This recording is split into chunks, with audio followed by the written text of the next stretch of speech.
It was Thanksgiving night. I was over my parents' house for dinner. Since they were hosting this year, I got to see some cousins and uncles I hadn't seen in almost a year. We had a typical Thanksgiving gathering for our family. My parents cooked a big meal, as usual before dinner, though I got a long essay of a text from some unknown number. I won't share it, because it contains a lot of personal revealing details, but it started with, "Hey, Melissa, hope your Thanksgiving is going well then." I quickly came to realize who it was that sent this text. It was this crazy stalker guy named Kevin, who I'd never even met before. We matched on a dating app and texted and snapped for a while, but we never met. He gave me obsessive vibes, and when I politely rejected going on a date with him, saying I don't think we have much in common, he got even more obsessive and aggressive. He even threatened me one time when I posted a Snap story of my friend and I getting drinks because he thought I was on a date with a guy. That was when I blocked him on everything: Snapchat, Instagram, and his number. But the contact didn't stop there. I get random Instagram accounts with 0 followers attempting to follow me, and I block them each time. Same thing on Snapchat. I'd get random accounts adding me with different guys' names. Every time, whenever I'd add them back out of curiosity, their Snap scores were always 0. After reading the entire message, I was disgusted. He was gaslighting me and borderline threatening me. I replied, "If you keep contacting me, I will go to the police." I took so long to form a reply. I was okay with that. My grandma got annoyed and asked me to put my phone away. It was only out of sight and out of mind for me. Half an hour before, I got another text from another random number. It was another essay. I didn't want to completely ruin my mood and be on my phone dealing with this when I was with family. I put my phone away and just tried to focus on being a part of the conversation. When family started to leave and things started to slow down, I checked the text, and it was disturbing. It was longer than the first one, and it was him berating me and insulting me the entire time, acting like the entitled narcissistic sociopath that he clearly is. When there was just a small amount of my family left, I showed them the texts, and they were appalled. My mom wanted me to go to the police the next day to report him for harassment, which I planned on doing. I soon left my parents' house to go home to my apartment. My apartment is the lower floor of a 2-family house. My friend Chelsea is my roommate in the apartment. I got home before her, and I went straight to my room to look for Christmas movies to watch. My phone started ringing,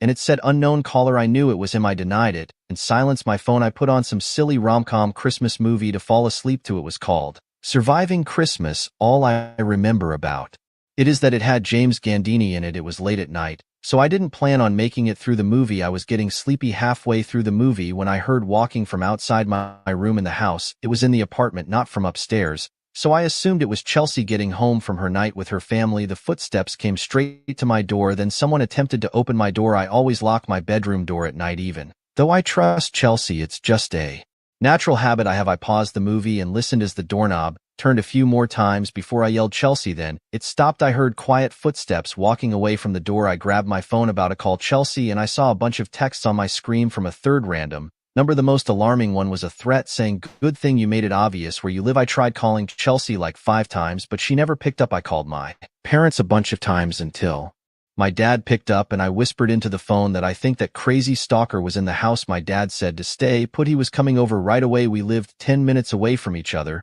but he made it to me in 5. That's how fast he drove here. During that time, I stayed on the phone with my dad the whole time until Chelsea called me back, and that's when she told me that she wasn't coming back to the apartment tonight, so it for sure was not her. When my dad got here, the front door was locked. I had to let him in. I swore to him that I wasn't imagining what happened, and so after we tore the place upside down, he went to the big sliding window by the kitchen, big enough that anyone could fit through, and he lifted it open. He turned to me and gave me a stare of disappointment. He scolded me after learning that I didn't lock the window every night and said, "Here's my answer on how someone got in here." I went back home with him and slept at home that night. First thing in the morning, my dad took me to the county court's office where they gave us step-by-step instructions for getting a temporary restraining order. Skipping most of the legal process of the story, I eventually did see Kevin in person. When I had to go to court to get the restraining order extended, the judge granted the extension, and though I could never prove he broke into my apartment, his threatening texts were plenty, and if he ever contacts me again through any outlets, he'd be arrested. This was a truly dangerous man, and I hope he hasn't found anyone else too.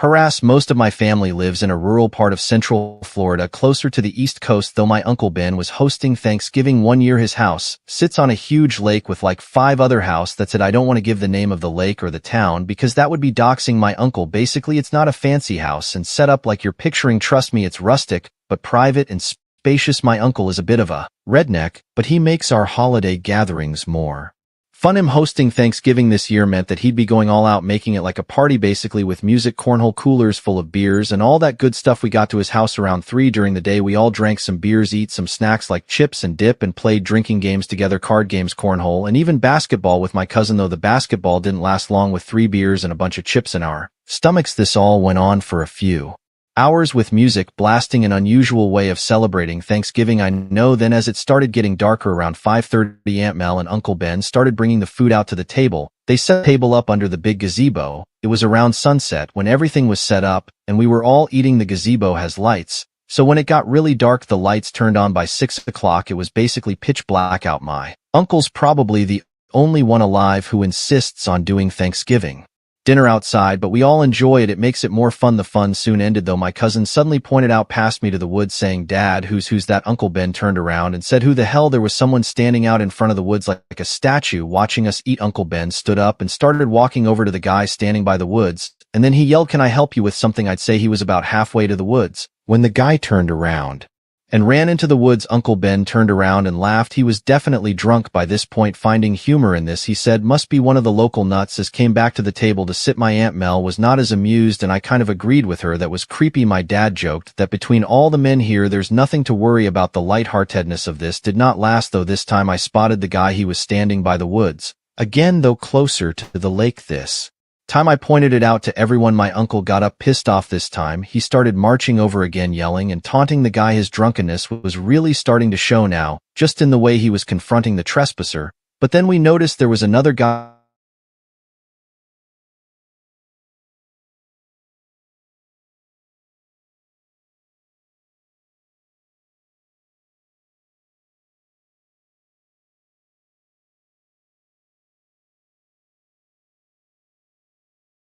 By this point, we decided it was time to clean up. We started all cleaning the table and bringing plates and food inside to the kitchen. When everything was cleared out of the gazebo, we all sat inside the living room. Uncle Ben left the lights on outside because I know he and Aunt Mel were on high alert with people running around their property being creeps. They didn't look like kids, that was the thing. And who would do this on Thanksgiving is the question. Our accepted theory was at the time that it was just some drunk older teens or young 20-year-olds with no family gatherings messing around being.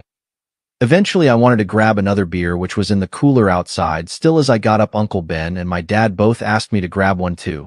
So I went outside and walked over to the gazebo. I made it to the cooler, suddenly feeling really uneasy. The gazebo light was off now. I looked around, analyzing my surroundings. I grabbed as many beers as I could hold, just so I wouldn't have to come back out here again. Then I started walking back to the house when I heard one of the chairs under the gazebo sliding on the concrete. I turned around, and there was someone under the gazebo walking around the table.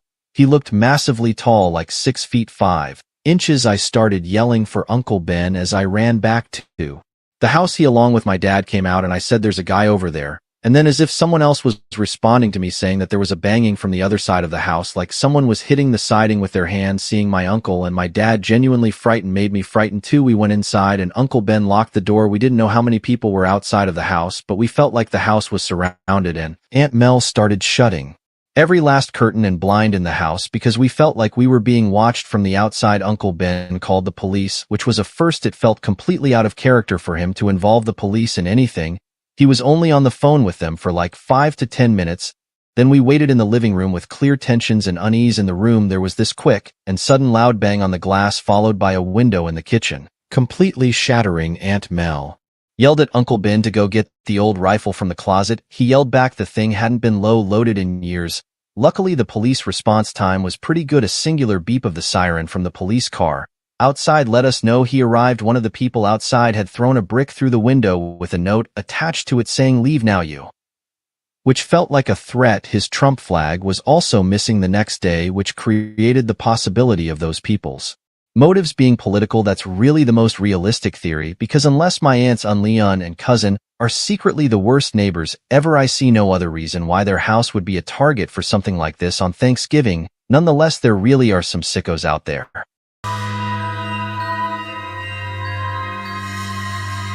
It was a rainy Thanksgiving. We have a small family, so our family gatherings are tiny. It was my mom, my 2 sisters, our grandparents, and I for dinner at my mom's house. My older sister Nancy has been moved out for years. My younger sister Jamie and I still live at home with our mom. Our grandparents live 20 minutes away. Our dad's side of the family all live in a different town. We were all helping out with cooking and such, and our grandma was bringing over some food as well. We always do.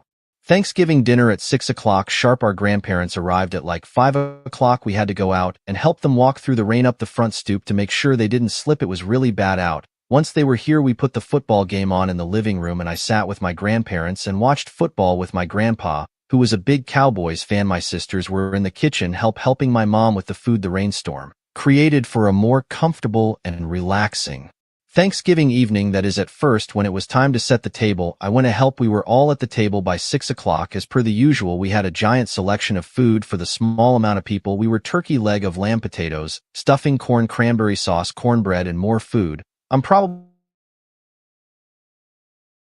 before we migrated to the living room where we all watched the football game. Then sometime before the game ended, the doorbell rang. It was still pouring outside, and we weren't expecting anyone else. Our mom said, "Oh no, what if that's your father?" Long story short,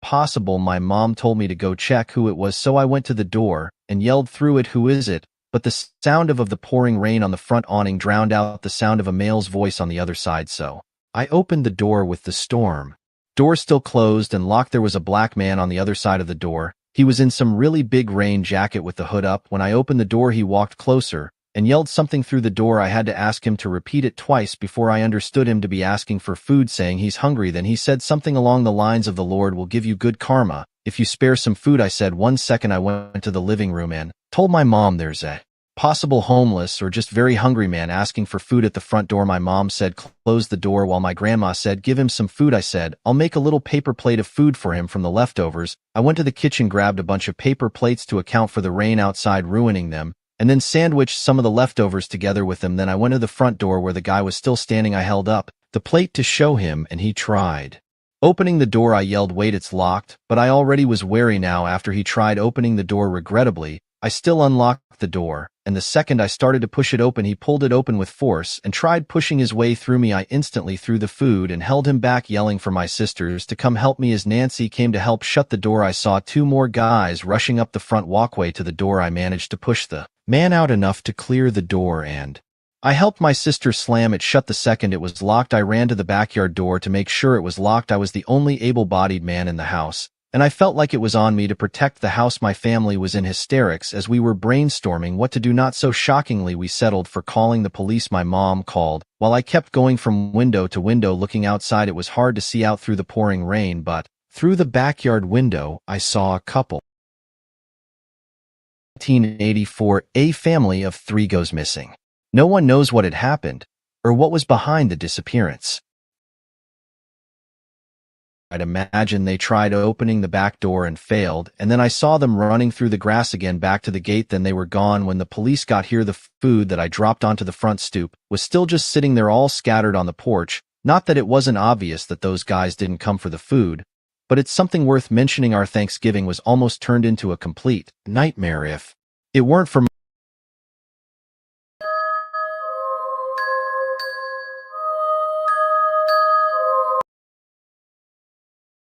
I had her heart in the right place, wanting to help the seemingly needy, and I was influenced by her. But unfortunately, we live in a world where sometimes trying to do the right thing could bite you in the ass. We installed the doorbell camera soon after.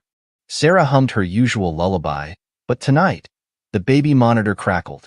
A voice, raspy and ancient, sang along in a different language, a language that sent shivers down her spine.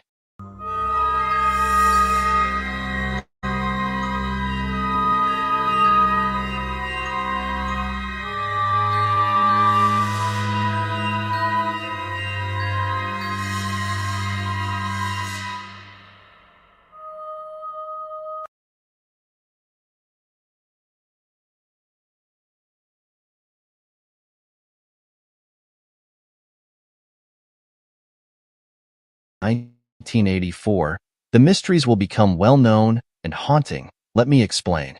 On the cold night of December 12, 1984, at 9:30 p.m. Eastern Standard Time, a man in his 40s was casually looking out his window in the pitching whilst sitting in his grandma's rocking chair. Then he spotted something out of the ordinary. It was a humanoid figure.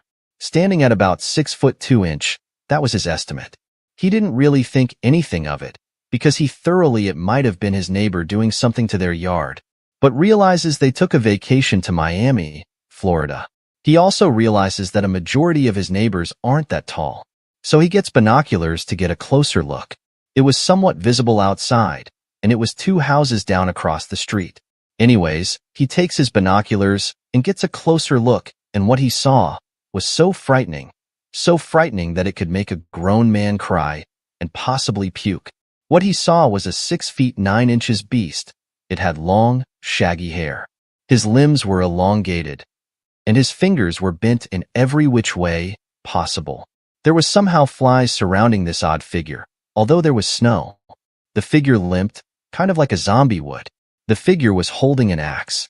It was, in fact, trying to pry open the walls of his neighbor's walls to get in, and God knows what. So the man called 911 and went up.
Stories 3.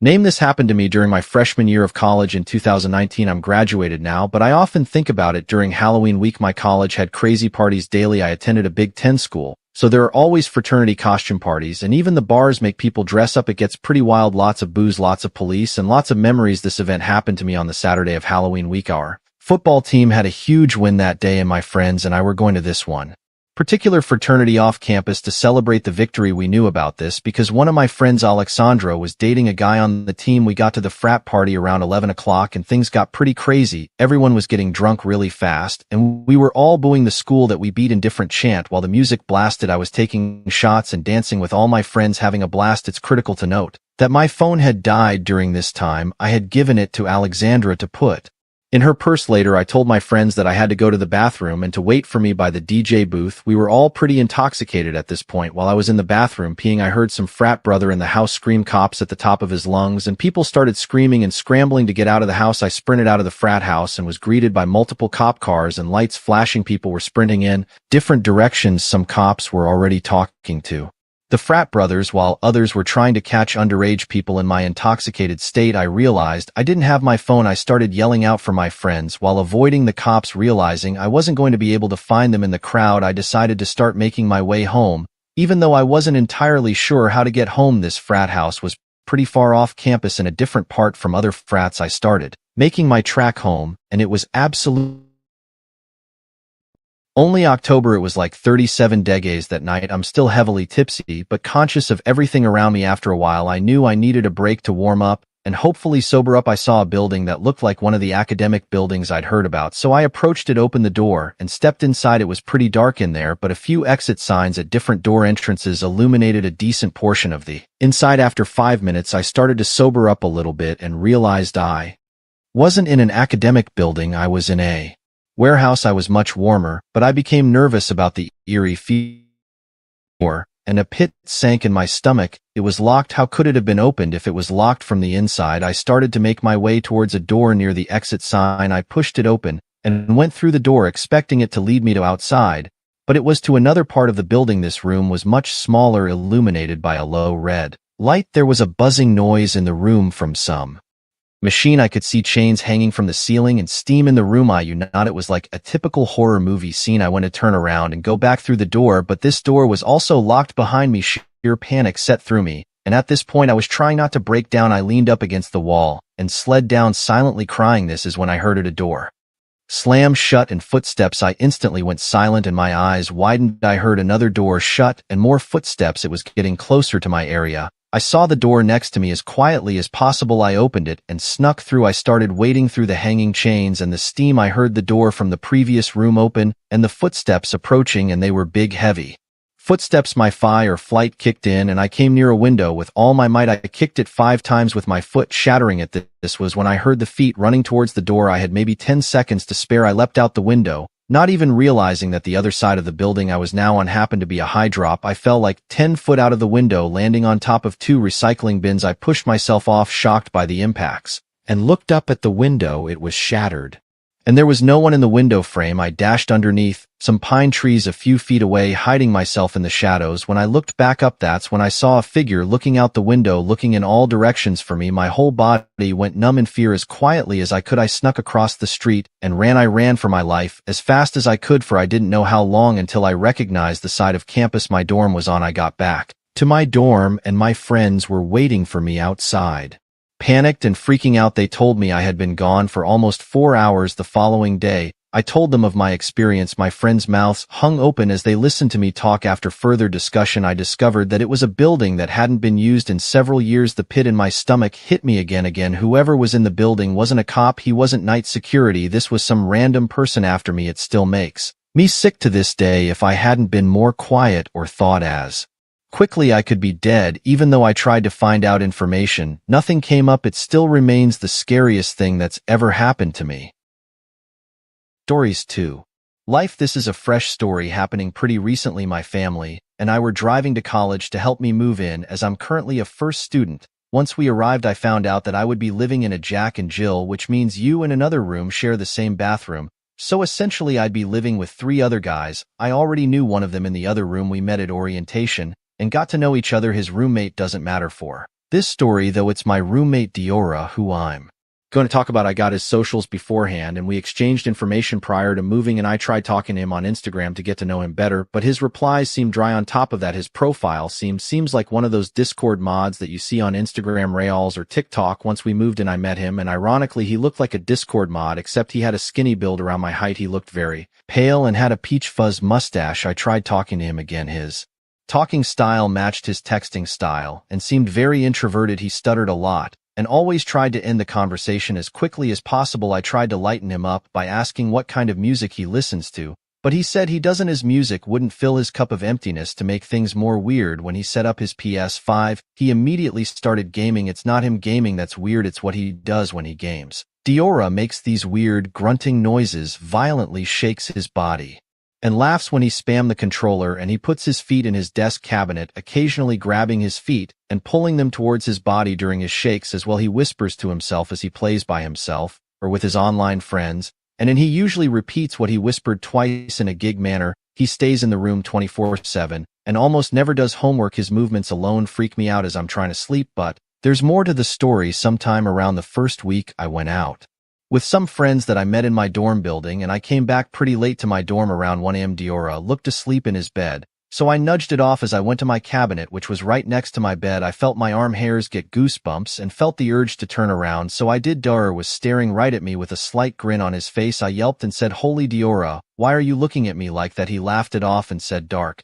time," and turned around to face the wall. This creeped me out, and it happened, I want to say, 3 more times. I tried to move out, but my college said they didn't have any dorms open, so I tried to move into the other room, but one of the other roommates didn't want to leave as well. This meant I was stuck with Diora for the semester, and I just had to deal with it. About 3 months passed by, and I come back from my English class. When I opened the door to my dorm, Diora stood up in a panic, asking me why I'm back so early. This was weird as my English class actually ended late, hence me getting back late. I asked him if he needed the room to himself, and he declined, striking some weird pose that looked like it was from some anime, and he said that I shouldn't be worried at all. I visibly cringed at him, and his statement only made me more uncomfortable. I noticed he had a box on his desk, and when I brought it up, he told me that it wasn't important. I shrugged it off. At this time, I noticed that my iPhone charger and my scissors were missing. I asked Diora if he saw it, and he said he had it. He handed me the scissors, and as he was handing me the iPhone charger, the cable knocked his box over to me as well. The box opened, and what I saw made my heart sink. A sticky note that had my name on it fell out alongside. This was what looked to be a see-through case. Inside of it, eyelashes, a pair of glasses, a pair of my socks,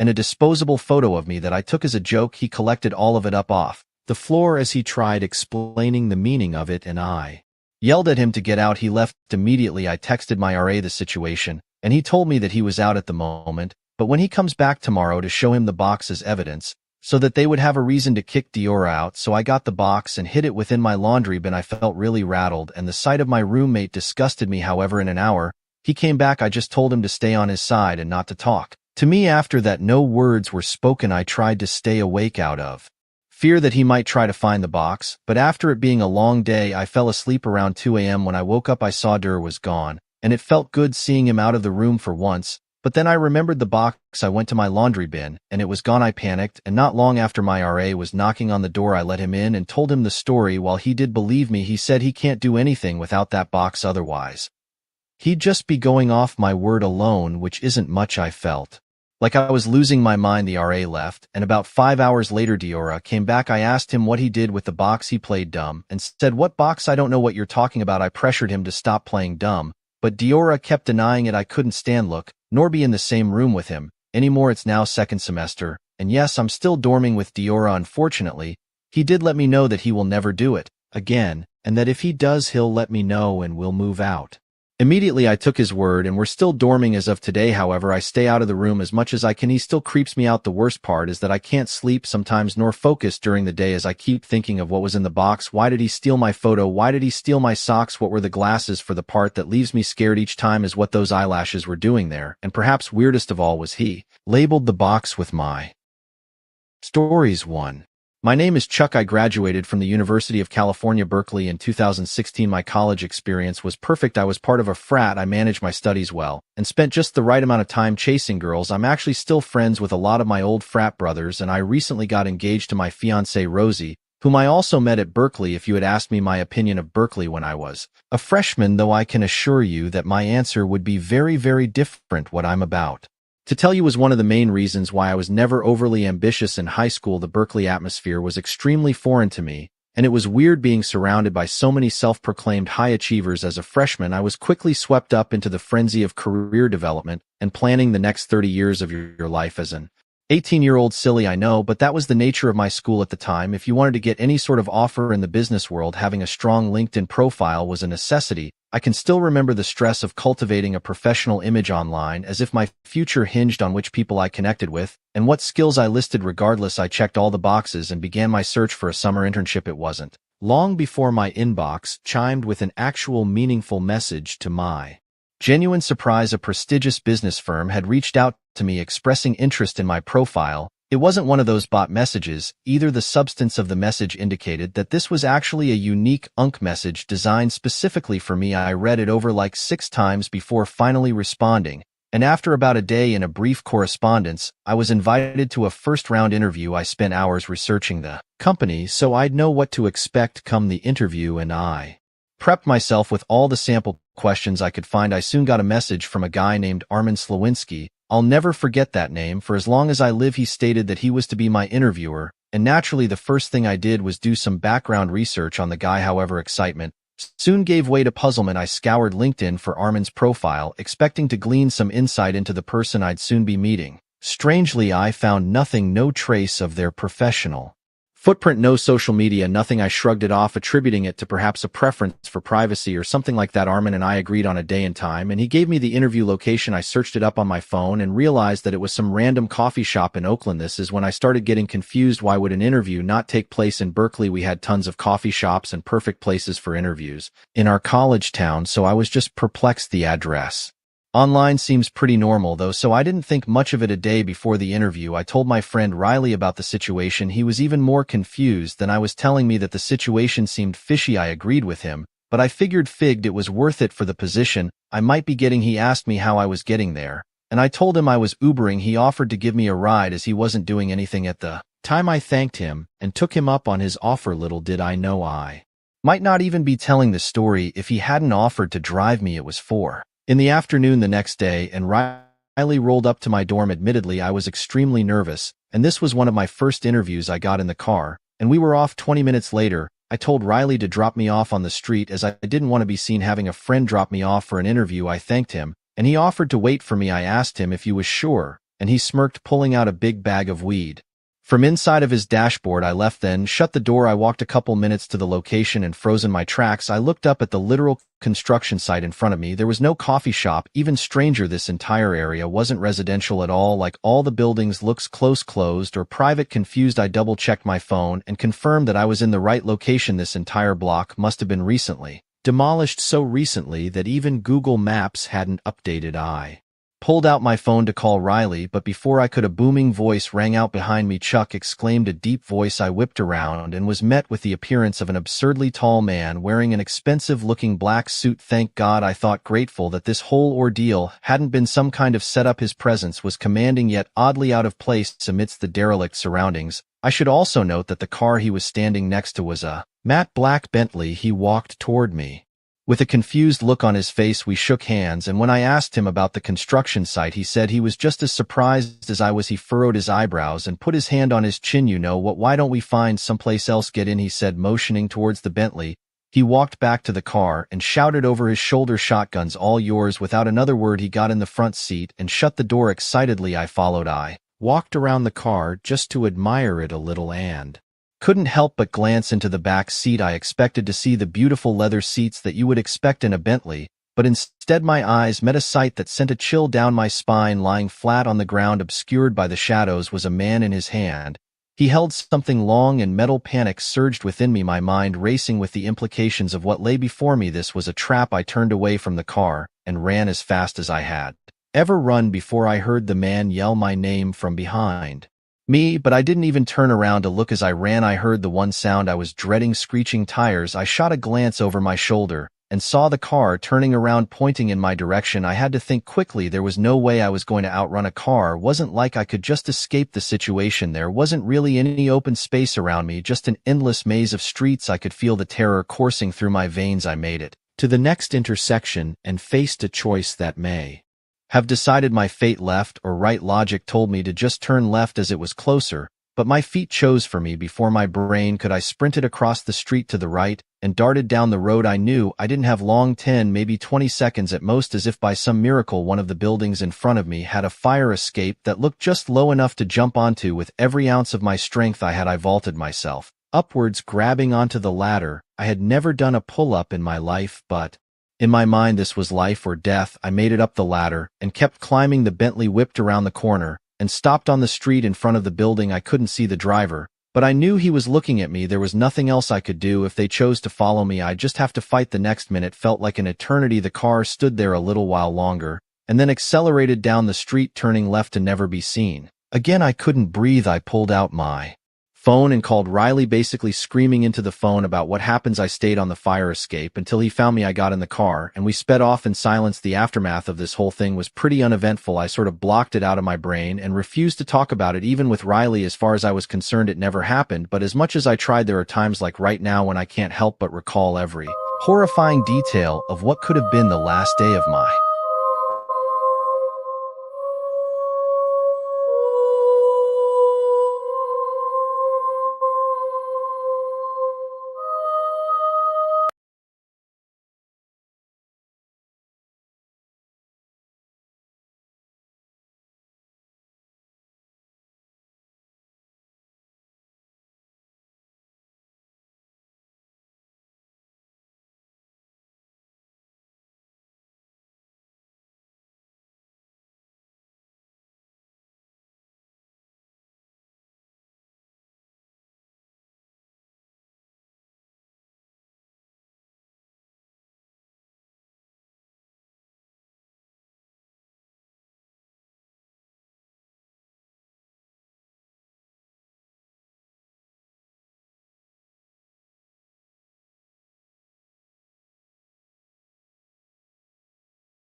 knows what had happened or what was behind the disappearance.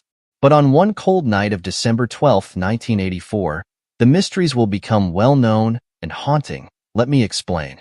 On the cold night of December 12, 1984, at 9:30 p.m. Eastern Standard Time, a man in his 40s was casually looking out his window in the pitching whilst sitting in his grandma's rocking chair.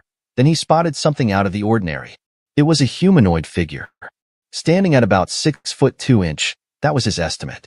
He didn't really think anything of it, because he thoroughly it might have been his neighbor doing something to their yard, but realizes they took a vacation to Miami, Florida. He also realizes that a majority of his neighbors aren't that tall, so he gets binoculars to get a closer look. It was somewhat visible outside, and it was 2 houses down across the street. Anyways, he takes his binoculars and gets a closer look, and what he saw was so frightening that it could make a grown man cry and possibly puke. What he saw was a 6 feet 9 inches beast. It had long, shaggy hair. His limbs were elongated, and his fingers were bent in every which way possible. There was somehow flies surrounding this odd figure. Although there was snow, the figure limped, kind of like a zombie would. The figure was holding an axe. It was in fact trying to pry open the walls of his neighbor's walls to get in, and God knows what. So the man called 911 and went up to his room, locked his door, and closed the blinds. He peeked out his window, and he saw the odd creature run away into the woods as soon as the officers arrived. The officers took a closer look at the house. It had huge dents and things from the powerful blow from the axe. Also, some black gooey mysterious substance. It was very odd, indeed, and the officers took it in an evidence baggie. What you read, there was a creature nicknamed the Rogue. It is a 6 feet 9 inches creature that has elongated limbs, with fingers that bend in every which way possible, with the long shaggy hair. It appears around the winter months at exactly 9:30 p.m. Eastern Standard Time. It will always carry an axe, and it'll always drip the black substance, which carries an unknown disease, acid, and wait, blood, too? Yes, including blood. If the victims are unfortunate enough, the creature will break in, destroy the house, and leave the substance behind. And if it finds its victim, then it'll force feed the substance into the victim and melt their insides. I found my copy of one of my favorite 3DS games, Tomodachi Life. After interests, I popped the game into my 3DS and thought it would be a good idea to start fresh and do a new game. As I was deleting my saved data, I was being guilt-tripped by the game like normal. This normally happens 4 times, where the 4th time is the main me fading off the screen and saying goodbye. But instead of it saying goodbye, while the me was fading off the screen, it just stared at me with an angry expression on his face. After that, I named my new island and created my new main me, but when I finished creating the new me, and when I got to the point where the game was going to tell me to make a friend for the me, instead of my new main me asking to make a new me, the me just said, "Oh, would you look at that? There is already someone else here. I better go and introduce myself." And the screen just cut to the new me. It was my old main me, and it was staring at me with an angry expression again, just like when I deleted the save file. And normally it's a 100% chance that the 2 me's will become friends. The 2 me's for some reason despised each other and they started fighting. The game stopped giving me tutorials as I have learned it all now, and while the 2 me's were fighting, I decided to make some more. I made a female me and another male one, but when I checked back on my main me's apartment, it just said, "He is gone." I couldn't track him anywhere, and when I checked on my old main me, the me was still staring and it had a new apartment, a red apartment. Soon I realized that the old main me had just murdered the new one. I visited the old me and it simply said, "I gave you the childhood you always wanted, and this is how you say thanks?" After that, the game crashed and it just wouldn't boot up again, and now every time I go to sleep, I always get nightmares about that same me, and I never touched a Nintendo console ever again. Tell me what you think. One night in 1995, there was this man who dies while sleeping. No one knew what had happened. An autopsy was done and had showed no signs whatsoever of a heart attack or cardiac arrest. The man had a clean record of any heart problems. His medical records just shows vaccines and normal checkups, nothing out of the ordinary. It wasn't just that man, however. It has been almost the whole neighborhood with the same results. So researchers went and conducted a study and tracked everyone's sleep, or one woman's sleep, perhaps. They put a camera in her room to see if anything happened, and oh boy, won't they be surprised. Something caught their attention. One woman watched a horror movie just before falling asleep. Then when she hit the REM stage, rapid eye movement, which you have dreams in that stage, the camera showed that she woke up in terror, then suddenly died without a trace. It was so odd that a researcher said, "Holy shit." It wasn't the fact that she died that way, though. It was the fact the camera had caught something quite odd, to say the least. The camera caught an odd sound, growling sounds, but the woman never had a dog. Then, just out of view, something starts trotting towards the woman's corpse.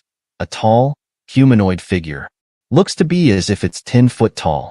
It hunches over like a grandparent. It looks like it's in a gross decaying state, with hair that's skinnier than a string bean. Then it started by eating the woman's face off, the eyes first, then eating the flesh of her. All that was left was her bones. The researchers were truly shocked, terrified on what they had just witnessed. One even threw up.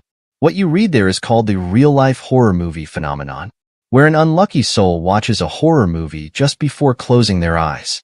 Then when they fall into a dream, that same monster that was described will be there and strangle you in your sleep. Then you wake up in horror, then die. Then the creature, given the nickname of Anomaly X, will start devouring you, head to toe. Comment if you want more. Red heart, and if you made it this far, congrats. Here's a cookie. I awoke with a jump. I couldn't see much as I had just woke up. There was an eerie silence, the one in which a horror movie would use. It was cold. I was cold. Too cold to move. Huff, huff, I heard in the distance. Was I dead? What was going on? I heard a slight sound coming from inside my hallway dorm. There was sobbing. I couldn't move. All I could do was shovel myself under my blankets. I heard breathing. I couldn't focus. Me having a mental disorder, I couldn't handle it, and from stress I fell into the sweet, oblivious balm of sleep. Morning came, and I asked my roommate about the crying. "Hey Sam, last night did you hear any sobbing?" It pissed me right off. A silence was sat in place for a few seconds. "Yes, I did. It was me. I was crying at seeing a thing watching you sleep."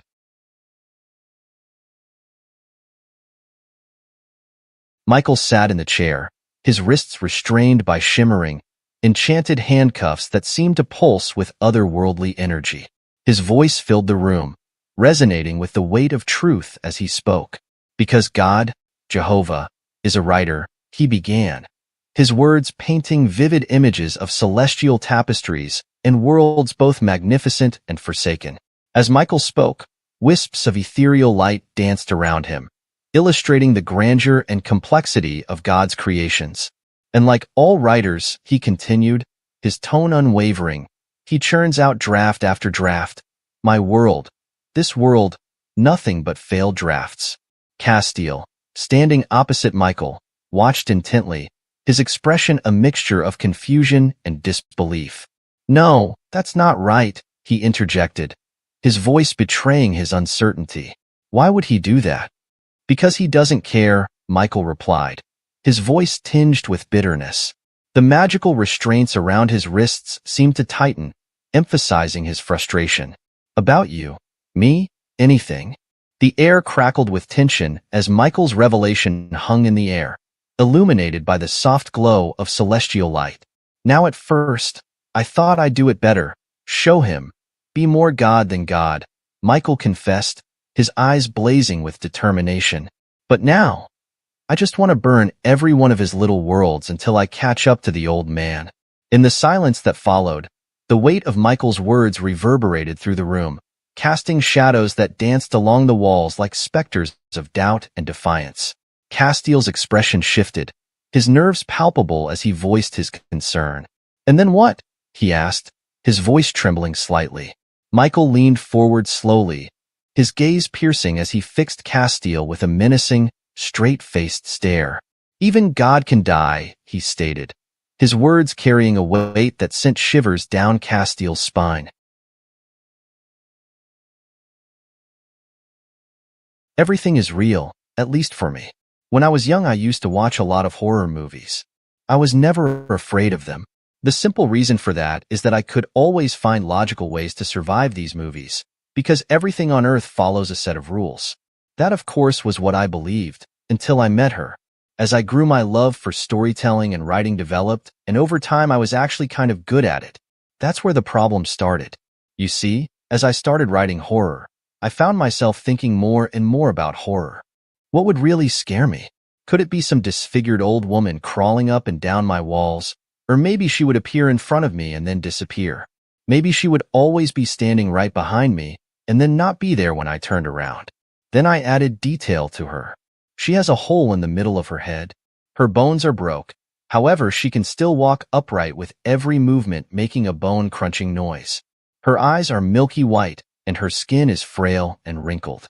This disfigured old woman often popped into my mind. She was a figment of my imagination, but she was constant. When I woke up late at night, I would imagine she was crawling over the wall like a centipede.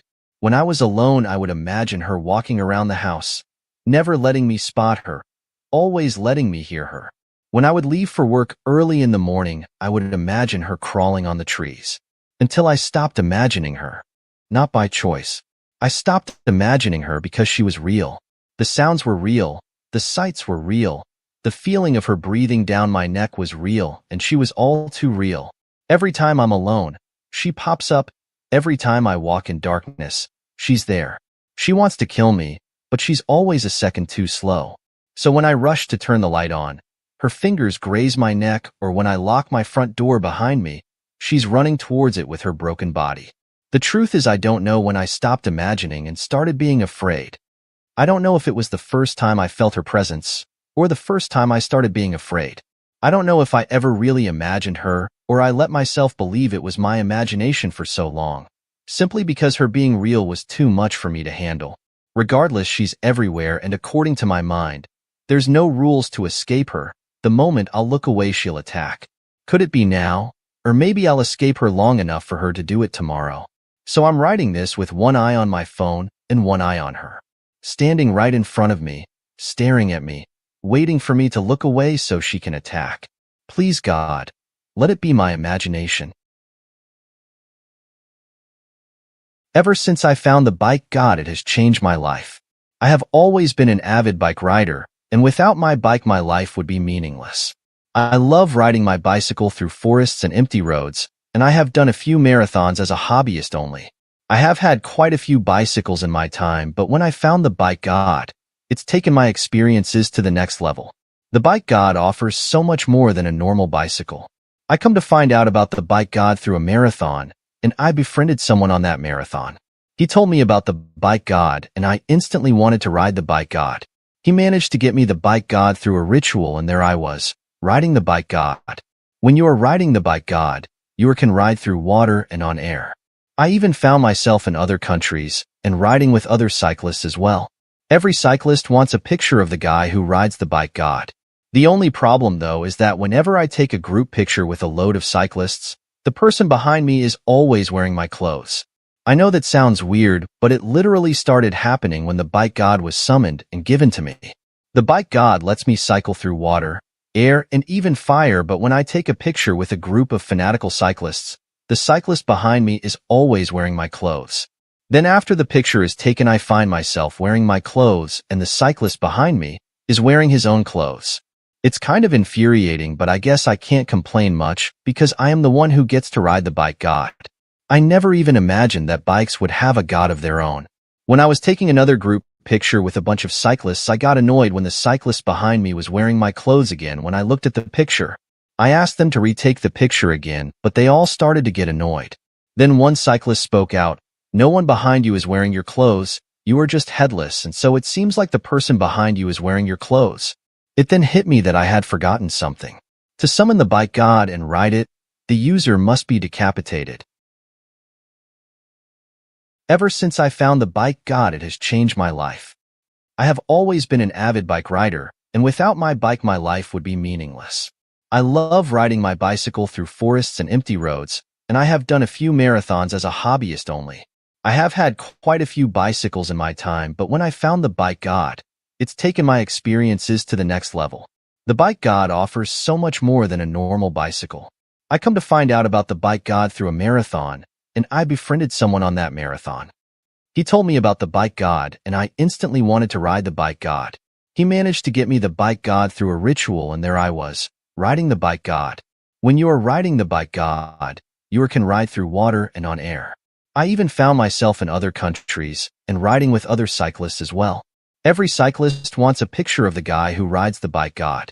The only problem, though, is that whenever I take a group picture with a load of cyclists, the person behind me is always wearing my clothes.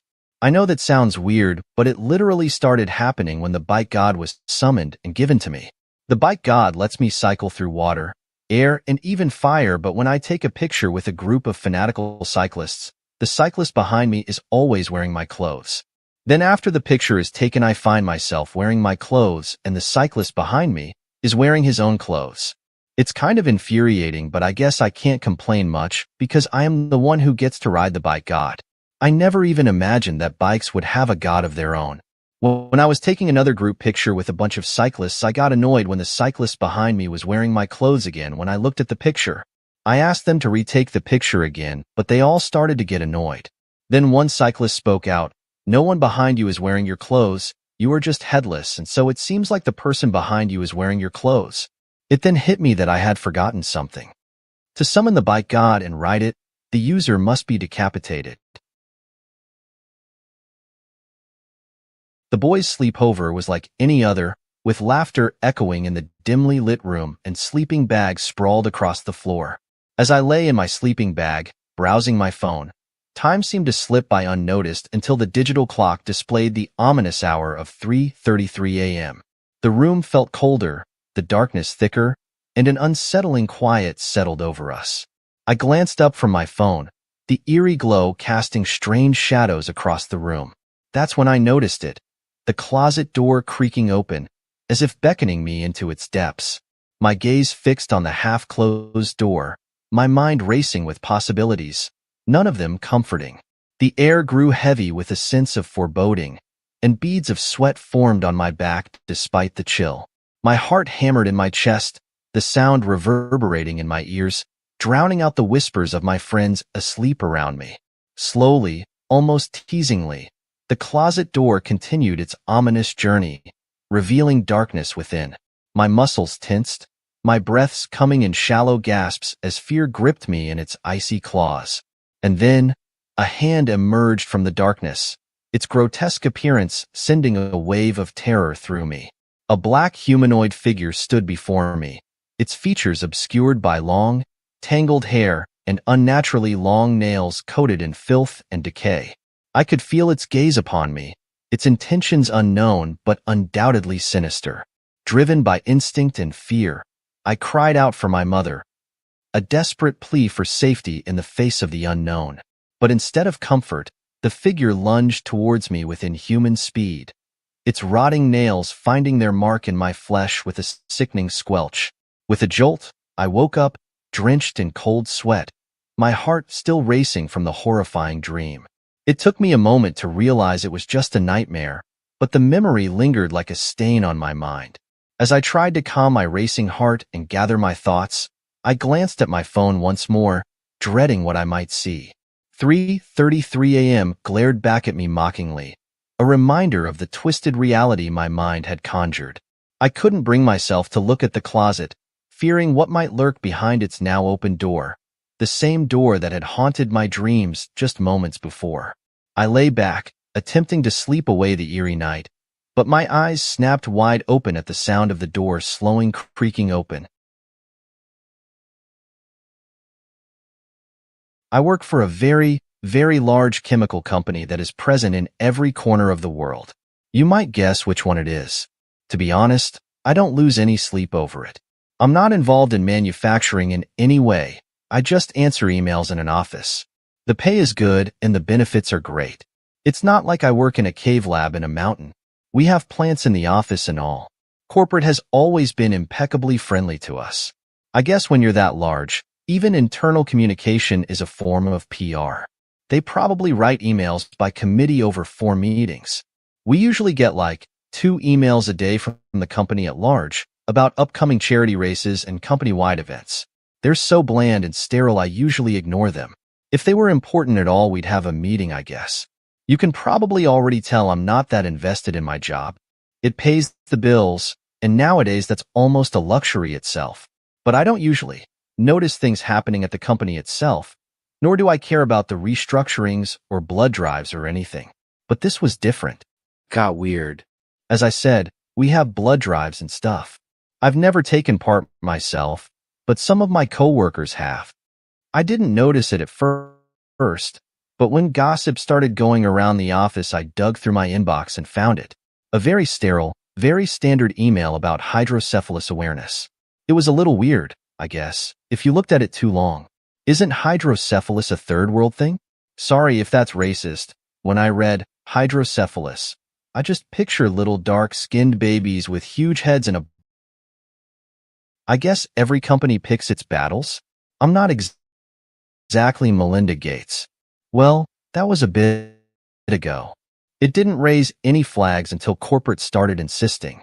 A month later, we got an email about a brain health seminar focusing on CSF quality, which did raise a few flags. I mean, CSF is a weird body fluid. I don't exactly think about getting my CSF tested.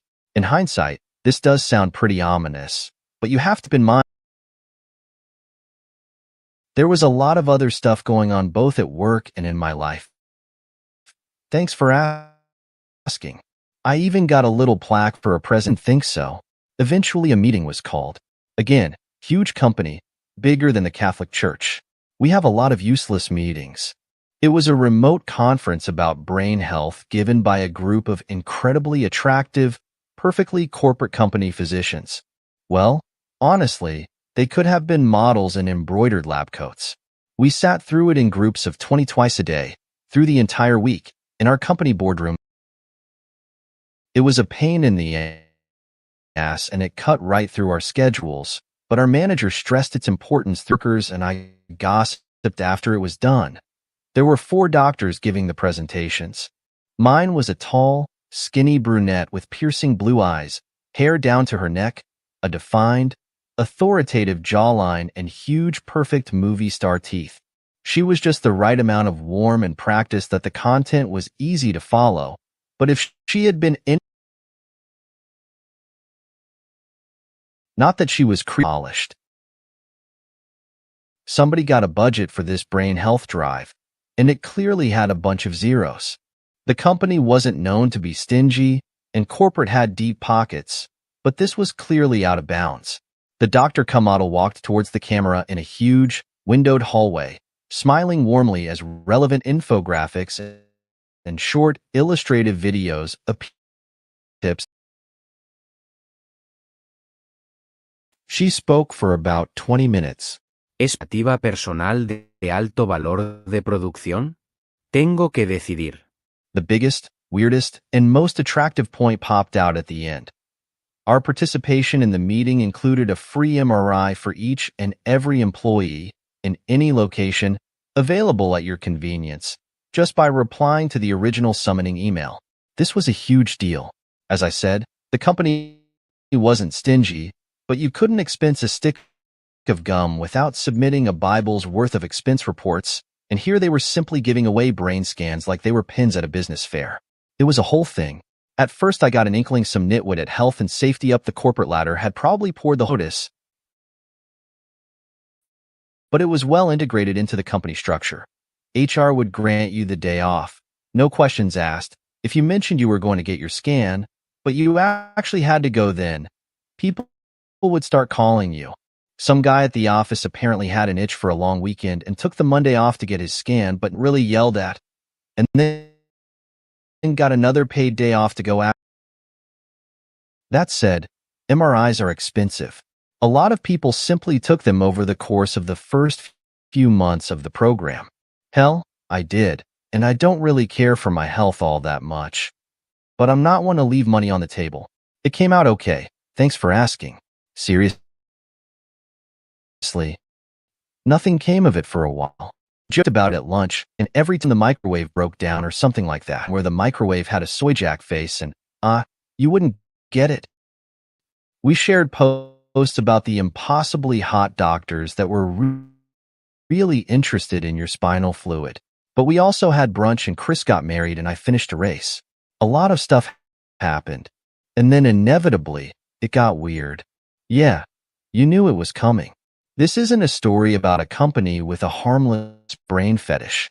It had to get weird. So I ran a race. Amazing, perfect machine of a man who does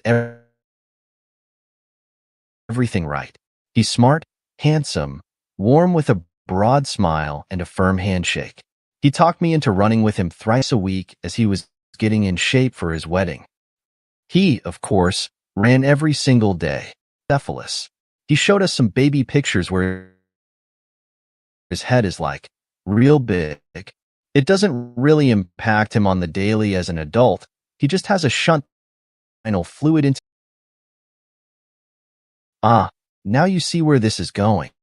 Well, maybe not, because the Dow Chemical Company is a Turkey-based or anything like that. They did, however, promote him many times in a very short time frame. Chris was a mere QA supervisor, but he dreamed of going over thing, even if he found it a little off the beaten path in terms of corporate-sponsored health initiatives, especially given his condition. Yeah, it wasn't long after his wedding when corporate took notice. I guess it was an insurance thing, some box he ticked somewhere, and then things got real good for him. First, he got called into a meeting with H&S, which was both exciting and a bit scary. He told us over rice noodles in the break room one day. The microwave was still broken, by the way. The next day, he stood up from his desk and walked into our largest meeting room, and walked back 2 hours later with the biggest smile I've ever seen plastered on his face. He was going to be a star.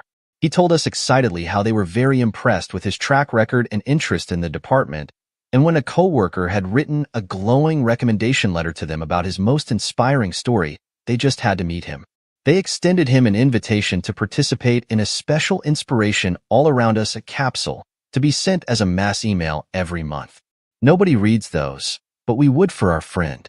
I couldn't help wondering, though, who wrote that letter? Did anyone? Or had corporate been digging through his medical records? Had they been through mine, too? Why? And then, nothing else happened. I got a different, better, remote job. Chris now works in Dow H&S and shares daily posts on workplace safety. I don't think I've seen a photo of him where he isn't wearing a safety vest in years. I've met with my former coworkers for drinks a couple of times over the years, a group that dwindles in size as people move away, have children, or make cooler friends. Chris doesn't, though. I'm told he doesn't drink anymore. I need to really underline the following. I don't know nor care what is Dow Chemical doing with people's brain juice. The most charitable explanation I can come up with is that they are getting a very juicy tax rebate for focusing on hydrocephalus relief, but that doesn't square with the absolutely massive budget that the brain juice people had. What do I really think is happening? Well, Dow is a chemical company that has faced thinning profits in the last years. Their business always starts with a massive expenditure in production infrastructure.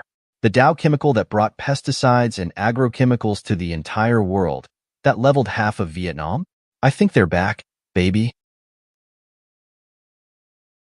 I remember when the first of the Russians attacked back in February 2022, crossing the border like armies of orcs.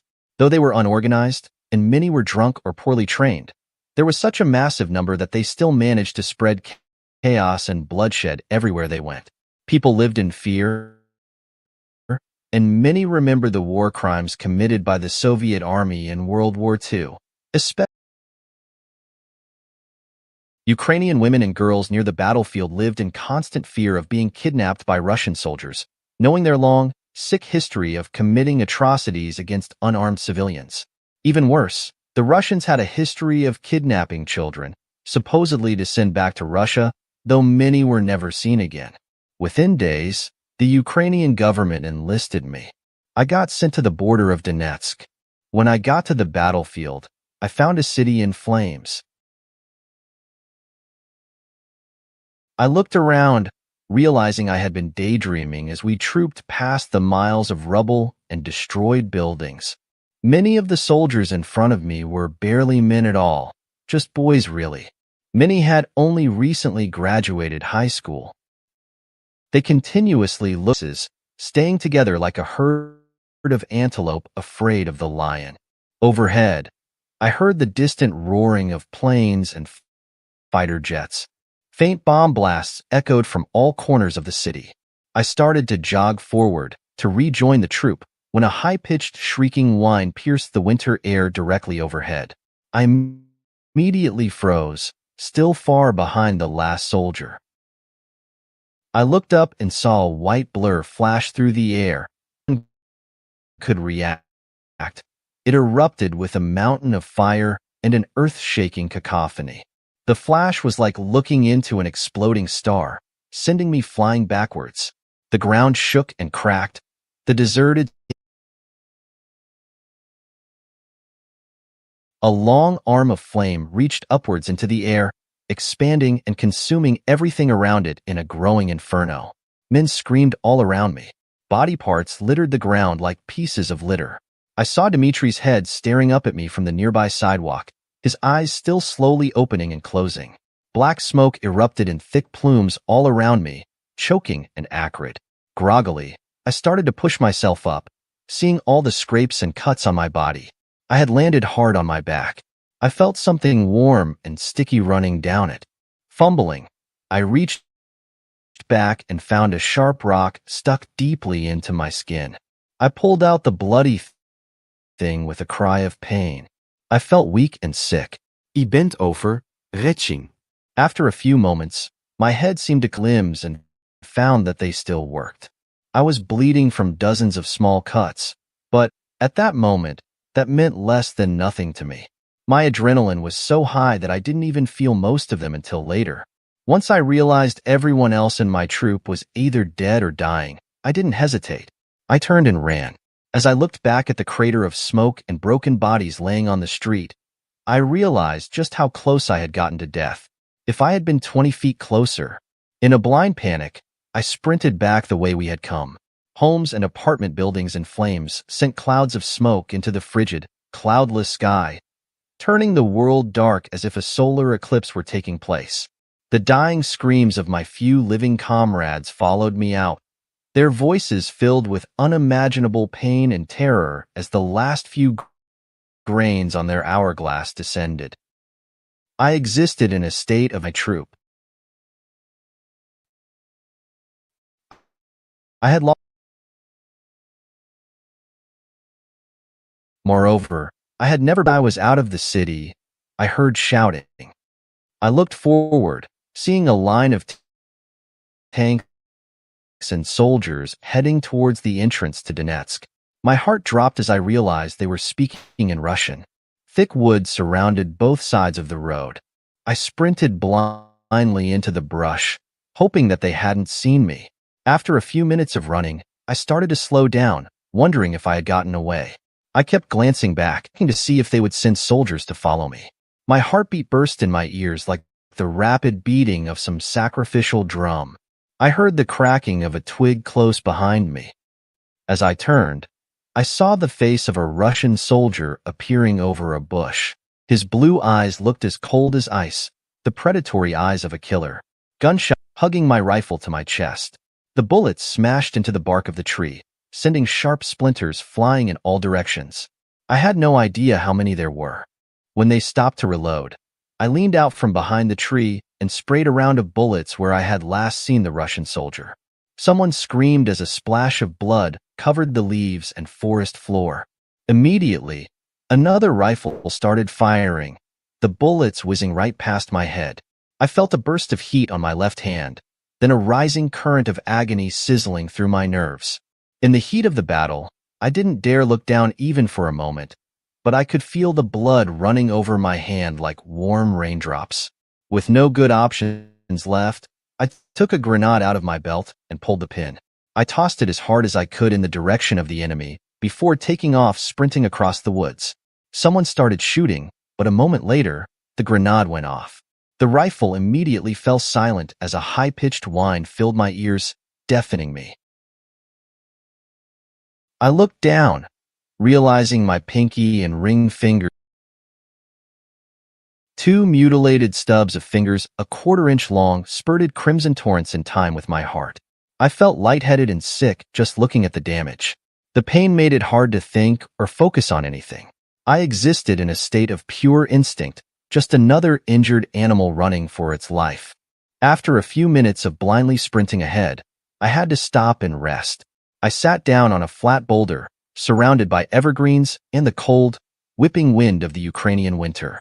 In my pack, I had bandages, tourniquets, antiseptics, and even a single auto-injector of morphine. I grabbed the syringe and injected it into my tricep. As I cleaned the mutilated hand, I felt a rising sense of peace and tiredness. The pain, while not entirely gone, had grown duller, and now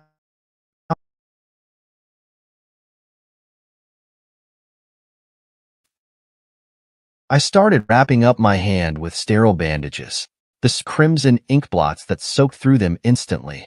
I was exhausted from all the running and fighting.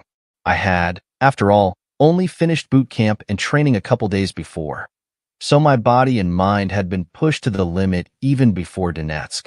I focused on my breathing, feeling the sweet relief of the morphine rushing over my mutilated fingers. I blinked fast. I don't know when, but sometime while wrapping up my hand, I fell asleep. Within moments, I was dreaming of men with cold, blue predatory eyes looking down on Ukrainian children who screamed and thrashed on surgical tables. Doctors in white lab coats speaking Russian came over to look down on them. With the glittering of a scalpel, the doctors knelt down and began their grisly work. I woke up suddenly, surrounded by thick blankets of darkness. Overhead, the dim light from the stars and moon barely cut through the wisps of clouds. I estimated that a few hours must have passed, at the very least. It felt like my left hand was being stabbed over and over. The tiny stubs of my fingers felt as if they were burning. Strangely enough, I would have sworn I could still feel the fingers there, almost like some ghostly pins and needles memory of the digits. I gritted my teeth, looking down at my first aid kit. I had used all of the morphine. Swearing, I clawed through the pack until I found some naproxen, then dry swallowed them. I doubted whether the generic Aleve would do much to relieve such a throbbing, unending pain, however. I heard something behind me, a sound that came across as faint as a whisper. It was like the breathing of a sleeping infant, calm and rhythmic. Confused, I pushed myself up and turned on the flashlight attachment to my rifle. I flicked the bright LED light over the bushes and naked, leafless trees. "Don't shoot!" A small voice cried in Ukrainian, full of panic. A little girl crawled out from behind a pine tree, her face filthy, her clothes torn and covered in grime. She had slices all over her body. Her blue eyes looked up at me with pain and horror. "Please, don't let them take me again. Who are you?" I asked, taking a step back. I glanced around, expecting a trap. "You aren't with the Russians, are you?" she said. I just shook my head. "No, I'm not," I said. "Now I asked you, who are you? Where did you come from? How did you find me out here?" "My name is Daniela," she said, brushing a lock of dirty blonde hair out of her eyes. The girl didn't look older than 8 or 9, if I had to guess. I was kidnapped from my parents in Ukraine, along with all the other children in my town. The Russians said they would send me to live with a good Russian family, who would raise me to believe in the values of the true motherland. But I didn't want to go. I got scared, and when the soldier tried to take me from the house, I grabbed a knife off the kitchen table and stabbed him in the leg. They knocked me out, smashing their rifles into my head until I lost consciousness. When I woke up, I was with dozens of other children, tied down to steel tables in some concrete basement. They were doing horrible things to the ones on the other side of the room, dissecting them alive and cutting off pieces of their bodies. They worked their way slowly over to me. When the doctors came in with the syringes full of black, glittering fluid, though, things got out of control. I was trying to undo the knot that kept me tied down to the table. My father had insisted I keep a small folding knife hidden on me after the Russians invaded and started kidnapping and murdering children. I had hidden it in my underwear, and after a few minutes, I was able to wriggle around so that I got hold of it. I started sawing through the knot, holding my arms down when the first children started to change. Their eyes turned as black as pools of oil. Their skin became bloodless and vampiric. and all the horrific wounds they had started to heal. I saw chests stitching themselves back together, ribs regrowing like fingers reaching out. Their bones lengthened and cracked, twisting and reforming as I watched. Then the children who had received the injection started to laugh and gnash their mouths together. I saw the doctors stop, looking at each with expressions of horror. One of them started to babble in Russian. "Is this supposed to happen?" he asked, his glasses magnifying his frantic, searching eyes. The children's teeth lengthened and sharpened into long fangs. As they laughed and grinned, I saw with horror that their teeth were black. I felt the rope holding me to the table snap at that moment. The Russians were so distracted by the transformation of the children that they never noticed me sitting up and cutting my legs free. But the transformed children freed themselves at the same time. I heard their ropes snap as a diseased, gurgling laughter ripped its way out of their throats. With jerky, twisting movements, they rose, pushing themselves off the surgical tables. As their black teeth flashed, they launched themselves at the doctors. One girl bit off the head doctor's nose while a Russian soldier screamed orders at her. He came up behind her and stabbed her in the neck, but she held onto the doctor's nose like a dog with a squirrel in its mouth. Black blood the color of charcoal poured from her neck, but her smile never faltered. The other boys and girls with the black eyes attacked the Russians. I didn't look back again, but I ran out of there. The stairway from that room of horrors led up into this forest. Whatever site the Russians used, it was in the middle of nowhere. There wasn't a road or a house nearby. I've been wandering for the last few hours, trying to find my way back to Ukraine and my family. I felt sick listening to this poor girl's story. Of course, I didn't believe much of it. I figured she had been kidnapped by Russian soldiers and had probably made up a fantasy rather than remembering the actual incomprehensible horrors she must have witnessed or experienced. "Yeah, I'm trying to find my way back too," I said, yawning. My entire body hurt. "My name's Artem. You can come with me. It will be safer with 4 eyes than with 2, after all." Daniela nodded eagerly. If I had to stay in this dark forest by myself for another hour, I might go insane, she whispered. Looking around furtively, I could have sworn I heard soft footsteps and this weird, choking laughter while I wandered. "When?" I asked. "How long ago?" The terror in her eyes shook me, making me feel uncertain. "About 5 minutes before I found you," she said. Without warning, she leapt forward and wrapped her arms around me. Oh God, I was so scared. It's those children changed by the Russians, the children with the black eyes. I just know it. "Okay, then come on," I said, pulling her. I looked back in the direction I had come. "I think I know the way out of here. The only problem is, it leads towards Donetsk, where the Russians are as thick as fleas. I think we should veer to the left, away from the city. Perhaps we'll come out further down the road and be able to find a Ukrainian unit." Daniela stayed so close to me that I nearly tripped over her multiple times. If I had let her, I'm fairly sure she would have hugged me the entire way. "Something's going to try to grab me," she whispered. "No, really, it's okay, Daniela," I said, patting her head. "You don't have to worry. If someone tries to take you, I'll shoot them, okay?" I gave her a small smile. She didn't return it. After a few minutes of walking, I thought I heard faint, diseased breathing far behind us. It was so faint that I could barely tell. But there were other noises, too, footsteps that seemed as light as air and, occasionally, a small, choking laugh, like the laugh of someone with a slit throat. Through the thick trees, I saw the glittering of lights in the distance. With renewed hope, I began running towards what I thought might be a town or a military outpost. Daniela tried to keep up, but she was even more exhausted than I was, and I had to slow down. "I think we've almost made it," I exclaimed, my voice echoing loudly all around me in the silence of the forest. As I listened, I realized just how quiet everything was. It seemed like a graveyard. I didn't hear a single animal or bug, a single bird or bat anywhere. There wasn't the sound of people or cars in the distance. It was as if everything had stopped, as if the earth itself were holding its breath.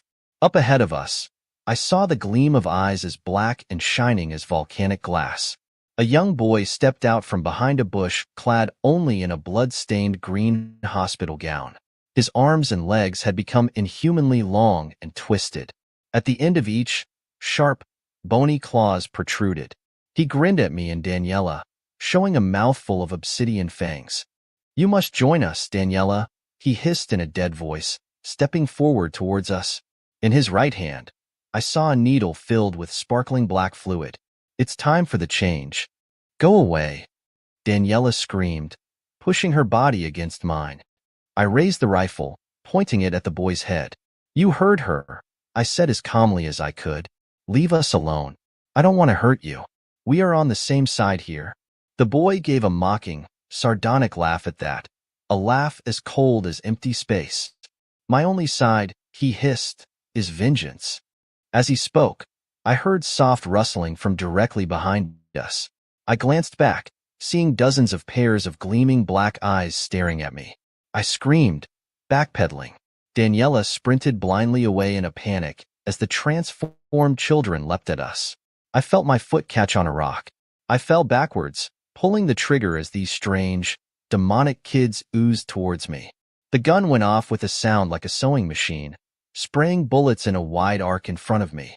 The nearest of the children, a little girl with stringy black hair and an unhinged jaw like that of a snake's, fell forward as her forehead exploded. I kept pushing myself away from the abominations as they swarmed toward me, taking down a dozen of them before my magazine clicked empty. I heard shouting in Ukrainian nearby and saw the beams of flashlights searching through the forest, coming from the direction where Daniel and I had seen lights through the trees. I screamed as loudly as I could for help. I turned, seeing the changed boy standing there only a few feet away, holding Daniela tightly in one hand. In the other, he held the syringe filled with black fluid. With a sadistic grin and a flash of his demonic teeth, he shoved the needle into her neck and pressed on the plunger. Daniela screamed, choking and gasping as he threw her forward. She fell to her knees. To my horror, when she looked back up, her eyes were black and she had an insane rictus grin plastered across her small face. Ukrainian soldiers sprinted in our direction as I pushed myself blindly in their direction. I cried for help, telling them I was part of the Donetsk regiment. As their lights pushed back the creeping shadows of the forest, I looked over and realized Daniela and the boy were both gone. When I turned to count the bodies of the transformed children, I found that they were all gone as well. The corpses had mysteriously disappeared, leaving only drops of blood as black as soot behind. I'm 16 years old, caught in the silent rift between my parents and grandparents that has stretched since 2003, an unbridgeable chasm now widened by the passage of time to 2026. No reunions, just whispered grievances and untold stories. One fateful Christmas, my grandparents broke the silence, their tentative call to my mom a crack in the frozen facade of our family history. Permission granted, I found myself in their warm, but eerily quiet, company. Together, we baked cookies and crafted a hearty dinner, laughter and joy a thin veneer over decades of estrangement. Amidst the warmth and cheer, my grandma beckoned me to the basement, promising a secret gift. Descending the creaking stairs, the air grew colder, a chill that foretold the impending horror. A neatly wrapped bicycle stood beside a towering white freezer, innocently festive against the darkness that lurked within. A putrid stench wafted from the freezer, curiosity overriding caution as I pried open its lid. What lay within shattered the merry illusion of the holiday, a ghastly scene of violence frozen in time. Elderly figures, once vibrant, now grotesquely contorted, their faces unrecognizable. Their faces seemed to be bashed in as if it was beaten by a sledgehammer. Clutching my roiling stomach, I noticed a framed photograph nestled among the frozen horrors. Trembling fingers traced the edges, revealing a picture of innocence with me and two strangers, marred by the macabre.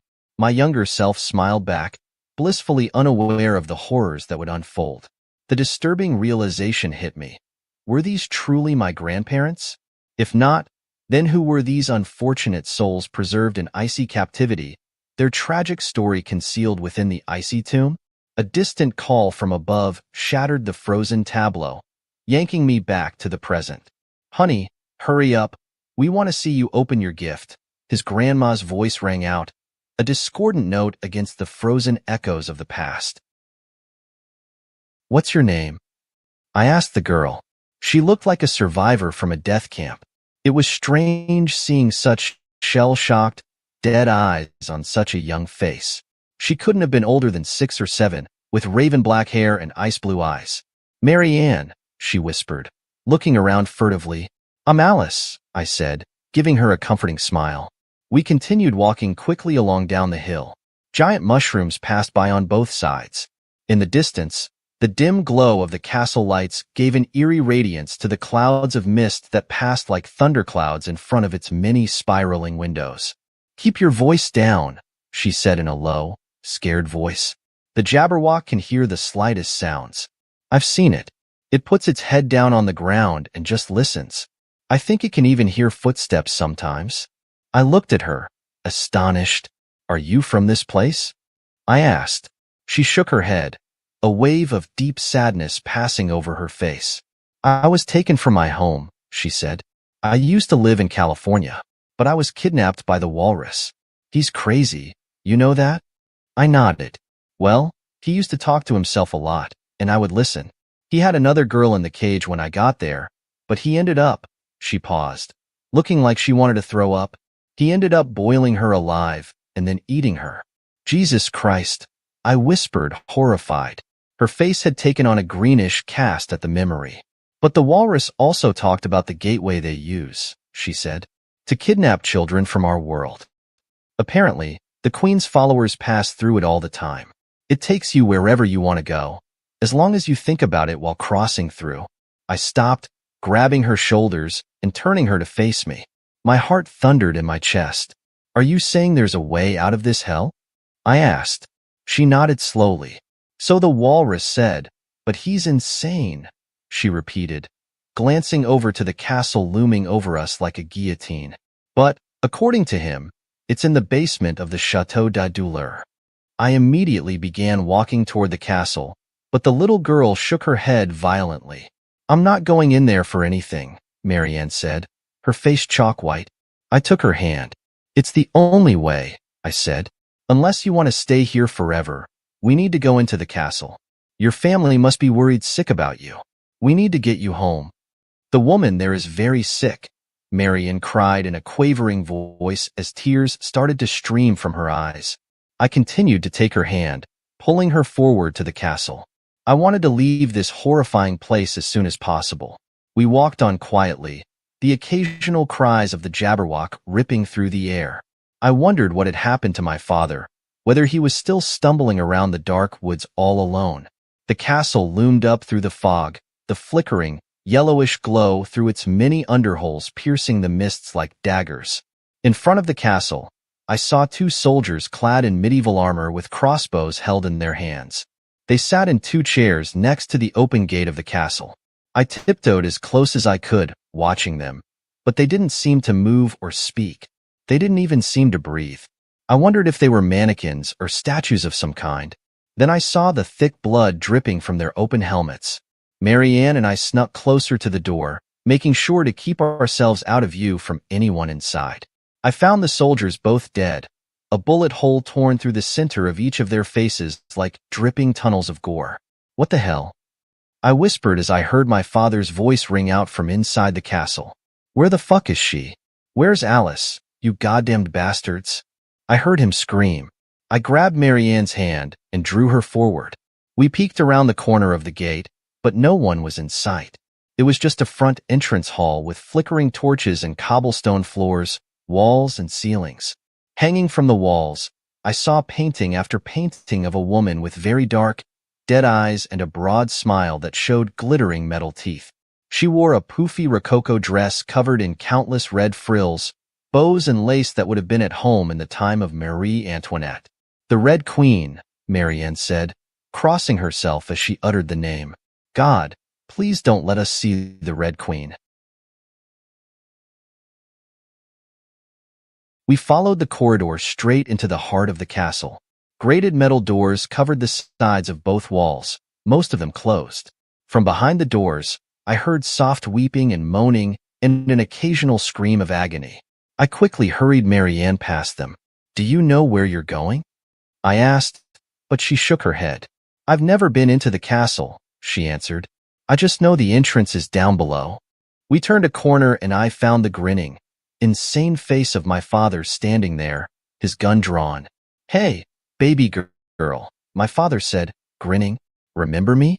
He cocked the pistol and put it directly to the front of my forehead.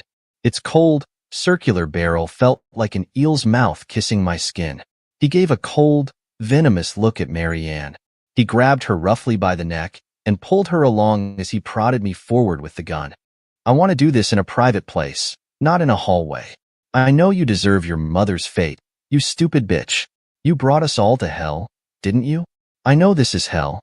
His voice deepened as he said this. I tried to protest, but he continued to scream in insane gibberish. As we walked down the hallway, a giant set of slatted, metal doors loomed ahead of us. They suddenly flew open. The white rabbit stood there, grinning at the three of us. His needle-like teeth gnashed together, his mouth chattering excitedly. "Have you brought new sacrifices to the queen?" the white rabbit asked, excited, his bone-white eyes twinkling. "Fuck you," my father spat. "This is my daughter. I will discipline my own child like I did my wife." The white rabbit laughed, a gleeful, cheery sound. My father raised the pistol, his hand trembling as he pointed it at the rabbit. "Move aside," my father ordered. "I have no issue with you, demon." The white rabbit nodded happily as he gave a squeak of pleasure. He disappeared in the shadows of the dark hall. My father continued prodding us forward through the doors. As soon as he stepped foot in the hall, a gleam of metal swung through the air. I instinctively shrieked. Marianne pulled loose from my father's grasp as a gleaming, metal croquet mallet came hard on his head. His skull exploded, scattering black hairs stuck to bone fragments in every direction. The pistol went off, the bullet flying into the enormous stone ceiling high above us. I looked up at my savior, seeing a tall woman dressed in a fluffy, blood-red dress. She wore a crown of sharp, silver spikes with tiny skulls impaled on the top of each. "Have you come to join the circle?" the Red Queen asked, her metal teeth flashing as she gave a wide smile. Her eyes looked flat and dead, almost painted on like the eyes of a doll. I glanced above her head to the left side of the enormous chamber. To my horror, I saw an Iron Maiden there, a metal coffin hanging suspended by a series of thick cables to the ceiling. A spiral staircase on wheels was pushed next to the Iron Maiden. Its lid was tightly shut. Drops of fresh blood continued to drip out of the bottom. They gave a slow, rhythmic pattering like Chinese water torture as they fell into the clawfoot tub below. It was filled to the brim with glistening, crimson liquid. I scrambled to my feet, seeing Marianne already running down the hall in the opposite direction. I followed after her, pushing my exhausted body forward and hoping for a miracle. The queen gave an insane cry. I heard metal clattering hard across the ground. Looking back, I saw her running after us, the blood-stained metal mallet held above her head. Her insane eyes twinkled with the thrill of the chase. As we turned down random hallways, I found a servant's staircase leading both up and down. Marianne had almost run past it, but I screamed at her. "Marianne, come back," I said. She turned. I pointed to the stairs. "There's a way down. Come on, Marianne. We're late." She nodded, her pale, thin face looking beyond exhausted as we stumbled our way down the steps, the Red Queen still only a couple paces behind us. At the bottom of the stairs, a cold, prison-like basement loomed in front of us. Children were chained to the walls, many of them crying and covered in blood. At the end of the basement, I saw a giant mirror, but its reflection was strange. I didn't get to look at it for more than a moment, however, before Marianne collapsed at my side. She was breathing hard, her eyes rolling, her sunken face twitching. "I can't run anymore," she whispered as the Red Queen gave a lunatic battle cry. I tried to pull Marianne up by her hand, but within seconds, the Red Queen had closed in on us. I backpedaled quickly as the mallet came down on Marianne's skull, squashing it like a bloody pancake. I felt sick and weak, but my adrenaline screamed at me to get out of there. I turned toward the end of the chamber. A mirror flashed in front of me, nearly 10 feet tall and surrounded by intertwining silver vines. I could see myself reflected in it, but the background was not the background of the castle. Instead, I saw a dark forest and a burning house. I ran toward the mirror. Behind me, the Red Queen screamed in fury. I felt a whizzing of air behind my head as she swung her deadly croquet mallet. As I hit the mirror, I felt a sensation like warm water covering my skin. Everything went translucent, wavering and fading in and out. I continued running and, after a few steps, the dark forest materialized around me with a popping sound. I cried out as I tripped over something heavy laying in the brush in front of me. Groaning, I looked back and saw my father's body laying there, his head smashed into a disgusting soup of curly black hairs and brains. Police sirens shrieked on the nearby road. Their blue and red strobing lights filled the forest with a sudden illumination. Their brakes squealed as they pulled up in front of the burning house. A few ran out, yelling orders and screaming for fire trucks and ambulances. Lightheaded and gasping, I pushed myself up and ran toward the flashing lights and away from that portal to hell. As the police drove me out of there, I heard a Johnny Cash song playing from the radio up front. Now I remember after work, Mama would call in all of us. You could hear us singing for a country mile. Now little brother has gone on, but I'll rejoin him in a song. We'll be together again up yonder in a little while. One of these days, and it won't be long, I'll rejoin them in a song. I'm gonna join the family circle at the throne. Oh no, the circle won't be broken. In the crimson radiance of the sunrise that streaked across the clouds like streams of blood, I thought I could see the faces of my mother and father, not them as dead or insane, as they had been on the last, horrible day, but back when they were happy and whole. I broke down then, crying uncontrollably, the weight of the tears that overflowed from my eyes feeling as heavy as the entire world. Every night as I lay in bed, I heard the screaming, the shattering of plates and glasses as my mother and father fought and threw everything at each other within reach. They were drunk again, as usual. I just hoped the police wouldn't come again tonight. I wished they could be happy. Finally, around midnight, the voices started to fade. I felt my eyes closing as sleep came over me. But, just before I nodded off, I glimpsed a pair of eyes with black, slitted pupils peeking at me from the corner of the room. Beneath them hung a wide, grinning mouth. The mouth had dozens of triangular, razor-sharp teeth that glistened bone-white in the dim glow of the nightlight. Unattached to any visible flesh, the eyes and mouth floated in the air like wavering moonbeams. I sat up in bed, stuttering. What is this? I whispered, staring deeply into glowing eyes. Am I dreaming? No, not dreaming, Alice. Just mad. The thing hissed, its sharp fangs pulling apart. It gave a high-pitched, insane cackle at this. We're all mad here. But your father is the maddest of all, I'm sorry to say. Or, perhaps he's just a little odd. It is hard to be sane every single day. After all, who are you? I quietly asked as a shard of terror pierced my heart.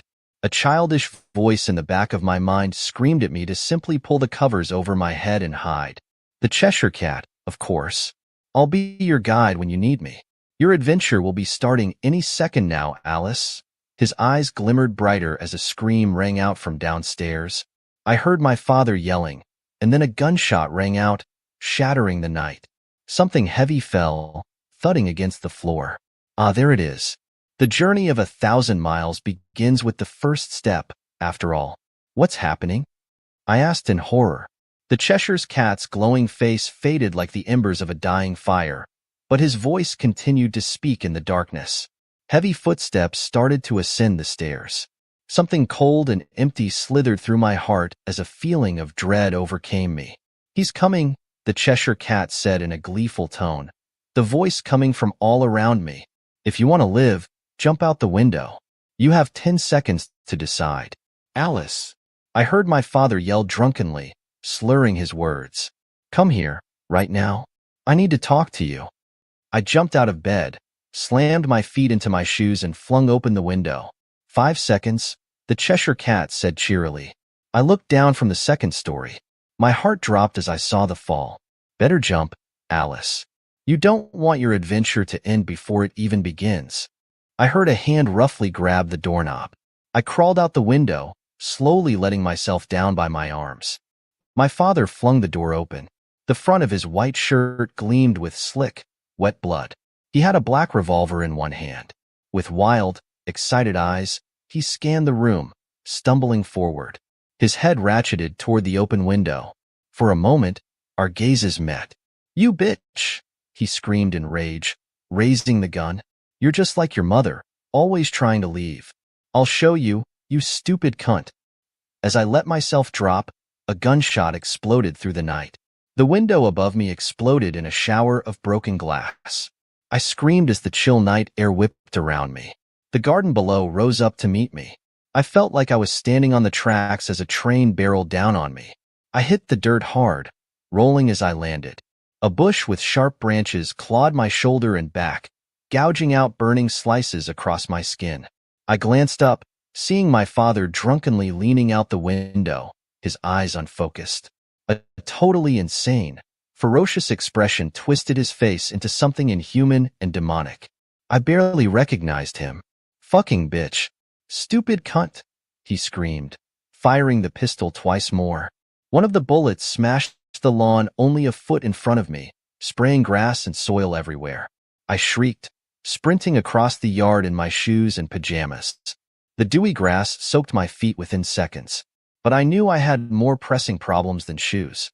I glanced back at the house, seeing the window empty. A thick forest loomed at the edge of the property. A blanket of shadows covered it, and I could barely see a thing. But I knew I had no choice. I sprinted into the woods, blindly tumbling through prickers and grasping boughs. A torrent of flickering orange light suddenly illuminated the night. As I descended deeper into the woods, trying to hide myself, I looked back at the house one last time. I saw a raging inferno there. Long tongues of flame hissed and spit as they licked the dry wood, flowing over the walls like water. And in front of the hellish flames, I saw my father, a dark silhouette with a gun, striding purposefully across the yard toward me. As my eyes adjusted to the dark forest, I caught a flash of something white sprinting through the bushes. I nearly screamed, startled into a state of terror. The creature turned its pale, dead eyes toward me. He towered over me, about 6 feet tall. He had floppy rabbit ears surgically attached to his mutilated skull. Black stitches ran over his face in jagged patches, keeping his rotting flesh together. His white fur had a rainbow of fluids soaked into it, from blood to orange and yellow pus to other things I could never hope to identify. New trickles of blood and pus continued to leak out from the stitches crisscrossing his body. In his arms, grasped between claws like those of a tiger, I saw an unconscious child. The child had a deep gash on its forehead. His head lolled from side to side like a rag doll's. "I'm late," the rabbit hissed at me, his cataract eyes glimmering with insanity as they shone white in the pale moonlight. "For, you see, I have a very important date. The Red Queen is expecting the blood of a child for her shower, as she does every full moon. What keeps the skin fresher and younger than the blood of a little one, after all?" His lips cracked apart in a wide grin, showing blackened gums mottled with sores. His pointed, needle-like teeth reminded me of some nightmarish deep-sea fish. I stood there, speechless, until the sound of cracking twigs and whipping branches not far behind me startled me back into action. I started running, giving the insane rabbit creature a wide berth. I glanced back, seeing my father's pale, sweaty face through the brush. His lunatic eyes flicked from side to side. He kept the gun held out in front of him, his arms swaying gently as if he were caught in some hypnotic state. "Alice, come here, right now? How dare you?" I only glanced at my father for a second before turning my gaze forwards again. But, by then, it was too late. In the panic of the moment and the darkness of the forest, I didn't see the 6-foot-wide hole that stretched across the earth like a gaping maw. I gave a startled shriek as my foot dropped into empty air. Before I knew what was happening, I was slipping, my arms pinwheeling. I tried to regain my balance, twisting my body around. I saw the rabbit there only a few paces away, grinning at me, the unconscious, kidnapped child slung across his shoulder like a bag of potatoes. I fell backwards. The scream that tried to rip its way out of my throat seemed to get stuck there, and I could do nothing but stare blindly up as the rabbit lunged in after me with a cry of excitement. The last glimpse I caught of the forest showed my insane goes missing. No one knows what had happened, or what was behind the disappearance. But on one cold night of December 12, 1984, the mysteries will become well-known and haunting. Let me explain. On the cold night of December 12, 1984, at 9:30 p.m. Eastern Standard Time, a man in his 40s was casually looking out his window in the pitching whilst sitting in his grandma's rocking chair. Then he spotted something out of the ordinary. It was a humanoid figure, standing at about 6 foot 2 inch. That was his estimate. He didn't really think anything of it, because he thoroughly it might have been his neighbor doing something to their yard, but realizes they took a vacation to Miami, Florida. He also realizes that a majority of his neighbors aren't that tall, so he gets binoculars to get a closer look. It was somewhat visible outside, and it was 2 houses down across the street. Anyways, he takes his binoculars and gets a closer look, and what he saw was so frightening that it could make a grown man cry and possibly puke. What he saw was a 6 feet 9 inches beast. It had long, shaggy hair. His limbs were elongated, and his fingers were bent in every which way possible. There was somehow flies surrounding this odd figure, although there was snow. The figure limped, kind of like a zombie would. The figure was holding an axe. It was in fact trying to pry open the walls of his neighbor's walls to get in, and God knows what. So the man called 911 and went up to his room, locked his door, and closed the blinds. He peeked out his window, and he saw the odd creature run away into the woods as soon as the officers arrived. The officers took a closer look at the house. It had huge dents and things from the powerful blow from the axe. Also, some black gooey mysterious substance. It was very odd, indeed, and the officers took it in an evidence baggie. What you read, there was a creature nicknamed the Rogue. It is a 6 feet 9 inches creature that has elongated limbs, with fingers that bend in every which way possible, with the long shaggy hair. It appears around the winter months at exactly 9:30 p.m. Eastern Standard Time. It will always carry an axe, and it'll always drip the black substance, which carries an unknown disease, acid, and wait, blood, too? Yes, including blood. If the victims are unfortunate enough, the creature will break in, destroy the house, and leave the substance behind. And if it finds its victim, then it'll force feed the substance into the victim and melt their insides. I found my copy of one of my favorite 3DS games, Tomodachi Life, after 8 years of losing it and finding other interests. I popped the game into my 3DS and thought it would be a good idea to start fresh and do a new game. As I was deleting my saved data, I was being guilt-tripped by the game like normal. This normally happens 4 times, where the 4th time is the main me fading off the screen and saying goodbye. But instead of it saying goodbye, while the me was fading off the screen, it just stared at me with an angry expression on his face. After that, I named my new island and created my new main me. But when I finished creating the new me, and when I got to the point where the game was going to tell me to make a friend for the me, instead of my new main me asking to make a new me, the me just said, "Oh, would you look at that? There is already someone else here. I better go and introduce myself." And the screen just cut to the new me. It was my old main me, and it was staring at me with an angry expression again, just like when I deleted the save file. And normally it's a 100% chance that the two me's will become friends. The two me's for some reason despised each other and they started fighting. The game stopped giving me tutorials as I have learned it all now, and while the two me's were fighting, I decided to make some more.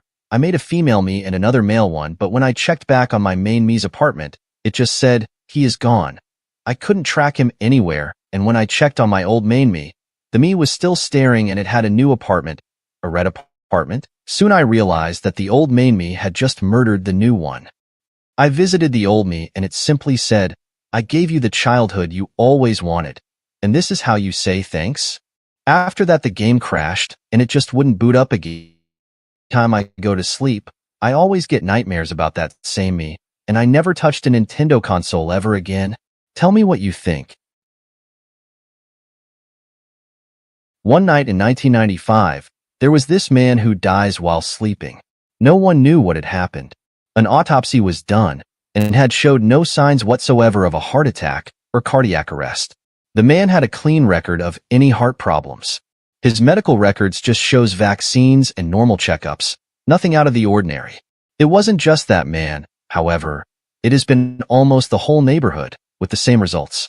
So researchers went and conducted a study and tracked everyone's sleep, or one woman's sleep, perhaps.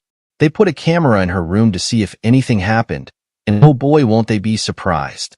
Something caught their attention. One woman watched a horror movie just before falling asleep. Then when she hit the REM stage, the camera showed that she woke up in terror, then suddenly died without a trace. It was so odd that a researcher said, "Holy shit."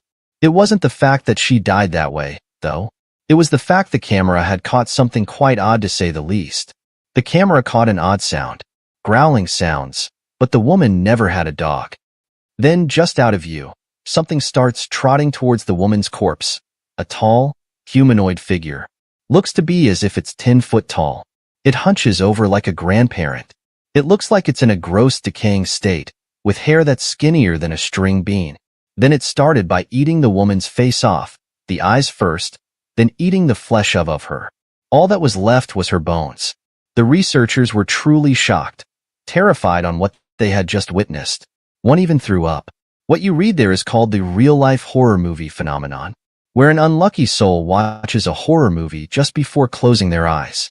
Then when they fall into a dream, that same monster that was described will be there and strangle you in your sleep. Then you wake up in horror, then die. Then the creature, given the nickname of Anomaly X, will start devouring you, head to toe. Comment if you want more. Red heart, and if you made it this far, congrats. Here's a cookie. I awoke with a jump. I couldn't see much as I had just woke up. There was an eerie silence, the one in which a horror movie would use. It was cold. I was cold. Too cold to move. Huff, huff, I heard in the distance. Was I dead? What was going on? I heard a slight sound coming from inside my hallway dorm. There was sobbing.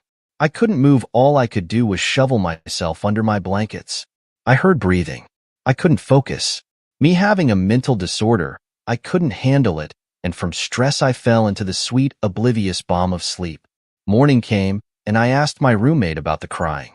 "Hey Sam, last night did you hear any sobbing?" It pissed me right off. A silence was sat in place for a few seconds.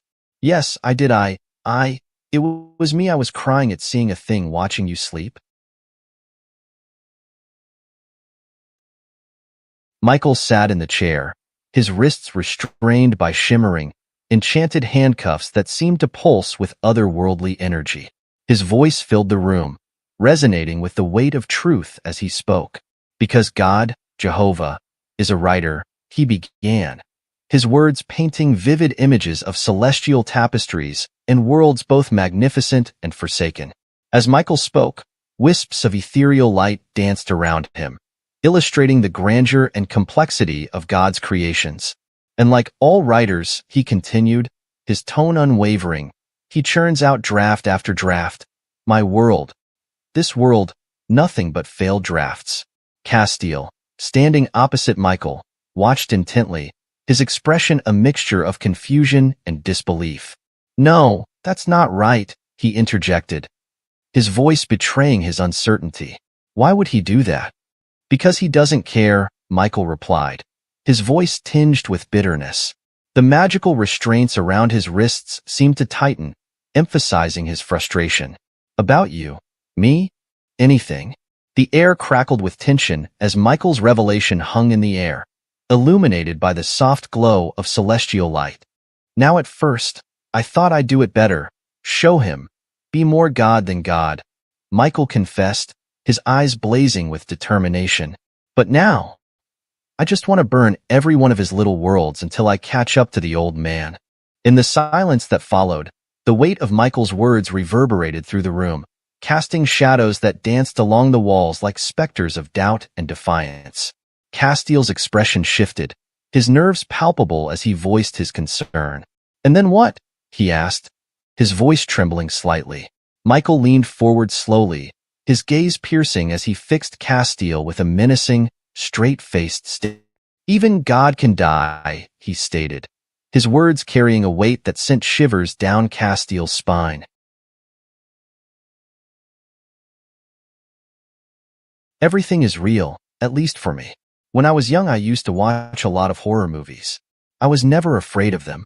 The simple reason for that is that I could always find logical ways to survive these movies, because everything on Earth follows a set of rules. That, of course, was what I believed, until I met her. As I grew, my love for storytelling and writing developed, and over time I was actually kind of good at it. That's where the problem started. You see, as I started writing horror, I found myself thinking more and more about horror. What would really scare me? Could it be some disfigured old woman crawling up and down my walls? Or maybe she would appear in front of me and then disappear. Maybe she would always be standing right behind me and then not be there when I turned around. Then I added detail to her. She has a hole in the middle of her head. Her bones are broke. However, she can still walk upright with every movement making a bone-crunching noise. Her eyes are milky white, and her skin is frail and wrinkled. This disfigured old woman often popped into my mind. She was a figment of my imagination, but she was constant.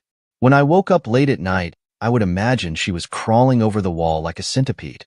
When I was alone, I would imagine her walking around the house, never letting me spot her, always letting me hear her. When I would leave for work early in the morning, I would imagine her crawling on the trees. Until I stopped imagining her, not by choice. I stopped imagining her because she was real. The sounds were real. The sights were real. The feeling of her breathing down my neck was real, and she was all too real. Every time I'm alone, she pops up. Every time I walk in darkness, she's there. She wants to kill me, but she's always a second too slow. So when I rush to turn the light on, her fingers graze my neck, or when I lock my front door behind me, she's running towards it with her broken body. The truth is, I don't know when I stopped imagining and started being afraid. I don't know if it was the first time I felt her presence, or the first time I started being afraid. I don't know if I ever really imagined her, or I let myself believe it was my imagination.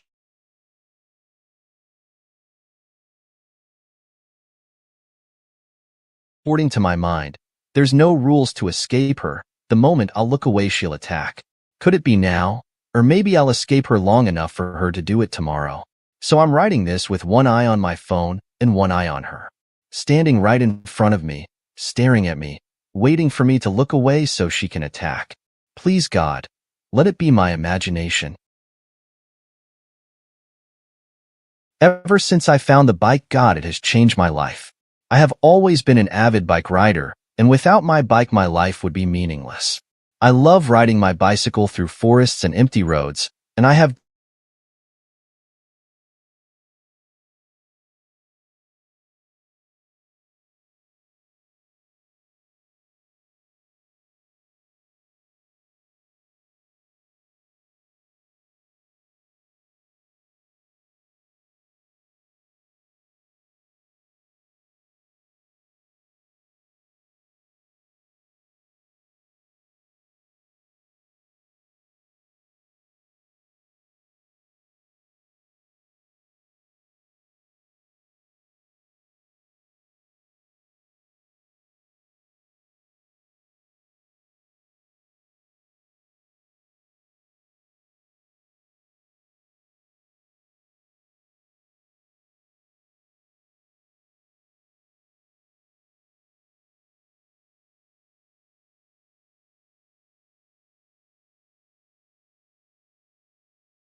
disgusted, and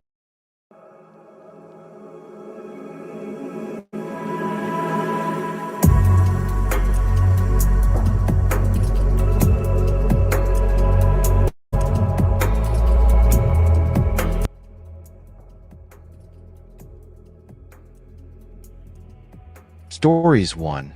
Today I live in Chandler, Arizona. This happened when I was like 17 and in my heavy gaming phase, still living with my parents. I played a lot of Call of Duty in my room on my computer in those days, especially in the summertime when it's so unbearably hot outside and I prefer to stay inside in the air conditioning. Anyway, way back when I lived at home, I'd have the place to myself a lot because my parents was the last one to move out. If I recall correctly, this was on a Friday night, or a night that school was out the next day. Because I was staying up late after I got home from school, I submitted a paper that was due that night to get it over with. Then I had to do some shopping afterwards on my mom's orders since they'd be gone for a while. It was how I earned my keep in the house. According to my dad, they left cash for me to use. I always had to show them the receipt though, so that I wouldn't just pocket any of the money. My mom gave me a shopping list, so I went to Whole Foods in my old Camry, my first car. Shopping took about an hour or two. While in the grocery store, this guy online behind me started talking to me, and I don't know why he made a comment about one of the things I was buying and just wouldn't stop. Even as I was bagging my groceries, he kept talking to me, which I found weird. He wasn't paying attention to anyone else. I was still nice though. When it was time to leave, I said have a good one and left. I went out to my car in the parking lot and packed the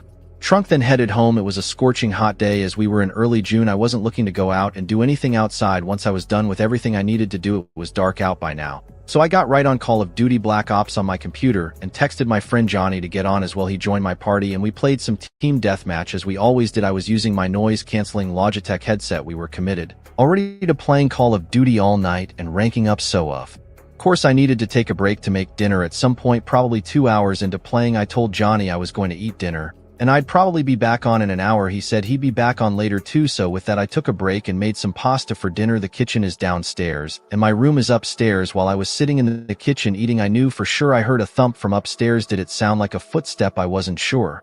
It could have been any number of things, but the last thing I'd imagine it would be a footstep. I did, however, go and lock the front door. Now, oftentimes for a while I would leave the door unlocked just because my parents' house is in a good side of town, and I just never took the idea of a break-in seriously. It's something you hear about on the news, but don't think it'll ever happen to you. I went upstairs and I don't know what I was expecting, but I said my brother Tristan's name into the hallway. I knew he wasn't supposed to be here, but I don't know, I heard a sound and I felt the urge to see if anyone was here. When no one answered back, I went back to my room and got back on Call of Duty. I put my headset back on and texted Johnny that I'm going back on shortly. After he came back on, we started playing team deathmatch again, a couple games, and I looked to my left at the doorway of my room into the hallway. I don't know if something in my peripheral vision or some other sense felt something there, but I would leave the door open when I was home alone, as my mom would tell me. To the hallway was dark, except for the one little nightlight plugged into an outlet. My room shone blue for my wall lights. Some of the blue poured into the part of the hallway closest to my room. In between the crack of the door was total blackness. I couldn't see through it. I didn't think anything of it. After our next game, Johnny said he was taking a leak and walked away. While we were in the lobby, I looked at my phone, then looked back out to the hallway, and I noticed something was different now. I could see through the crack of the door into the hallway. My first thought was someone knocking it just minutes ago? By instinct, I spun my chair around to face the bed behind me, and there was a man sitting on my bed with his freakishly upright posture and his hands resting on his thighs. He almost looked to be smiling. I was so alarmed I jumped out of my seat onto the desk and crawled onto the desk, causing my monitor and basically everything else to fall off of it. I screamed, "What do you want?" And he started to actually smile, now showing his teeth like he was laughing. I ran out of the room into the hallway. I stopped halfway down the hallway and looked back at my bedroom door. I heard the springs of my bed lifting, and then the guy slowly walked into the doorway and stopped. He stood there. I once again yelled, "What do you want?" He then spoke in a stuttered, slow voice, asking if he could play too. I asked, "How did you get in here?" He stepped a few steps forward and pointed down the stairs. I assumed he was implying he entered through the front door. I was at a loss for what to do, so I ran down the stairs to the landline phone. As my cell phone was still in my room, I grabbed the phone and a kitchen knife and screamed, "You need to leave," on calling 911. I heard footsteps walking down the steps, and the last time I saw the guy was when he walked past the kitchen, looked at me, and then I heard him walking out the front door. I ran to slam it shut and lock it. For the first time ever, I was ashamed at myself for leaving the door completely unlocked. I held the phone for a few minutes, deciding whether to tell my parents. Ultimately, I did. My mom was concerned at first, then grew livid, so much so to the point that she put my dad on the phone. He told me to go through the house and make sure nothing was taken. I went through every room and honestly everything seemed in place. I said the man seemed like something was off about him, and my dad said, yeah, no, the man didn't seem overtly hostile, but something was wrong with him, and I don't know what his intention was. The image of him sitting on my bed and the realization that he was watching me through the crack in the door was haunting.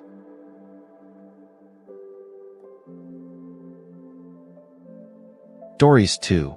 Enough. This is a story I'm not proud of, mostly for my naivety. When I was in middle school and early high school, I didn't know how to talk to girls at all at school, but that's a lot of boys in middle school. I wasn't shy in general. I had friends and did normal things an 8th grader would do. I just had never kissed a girl or anything. Some of my friends at the time claimed they already gone further than that with girls, and I was starting to feel pressure, but I was still having trouble approaching girls in that way. The mentality went from boys making fun of girls to suddenly liking them in a matter of like a year. I was a pretty big gamer in middle school and early high school. This was when I was in 8th grade. I was like 13. My voice was still probably a bit prepubescent sounding. It was 2010. I played a lot of console games and computer MMORPG games. My favorite console games at the time were GTA 4 and Call of Duty, and my favorite computer game was this MMORPG called 𝐬𝐭𝐨𝐫𝐫𝐲. It was this online game where you would level up by killing monsters, and the more you leveled up, the higher level monsters and hunting grounds you'd be able to tackle. The online community in this game was very active, and there were tons of players. My older brother used to play it a little bit too. I played it more for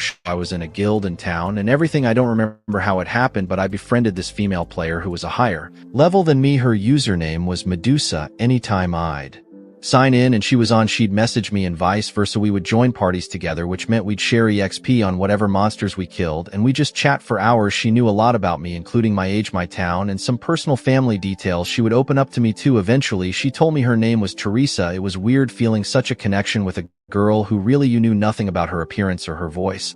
It truly was like having a pen pal, but better. It was interesting enough that we both lived in New York State. She lived about an hour from me. After a few weeks or maybe even a month, we started talking about maybe meeting one day to do this, though we'd have to exchange numbers. At the time, I didn't actually have a cell phone yet. I only had an iPod Touch, but I was able to download some texting app that allowed me to send messages to people with cell phones through this app. One was able to send her a picture of myself. It was definitely this cringy 8th grade boy selfie of me trying to look good looking. She called me cute, and then she sent back a picture of herself. She looked a couple years older than me, like 15, which was the age she told me she was based on the picture. I found her very attractive. This was around the time our messages became more flirtatious and romantic, but we were both minors, and so of course neither of us could just go drive an hour away. However, she apparently had a solution for this. She told me her sister had friends that lived around me anyway, and she could probably get a ride to me. This was exciting news for my little 13-year-old self. I wanted to wait for a day and night that my parents wouldn't be home and I'd have the house to myself, which was about a week later. I believe my parents were going to the Hampton for the whole weekend,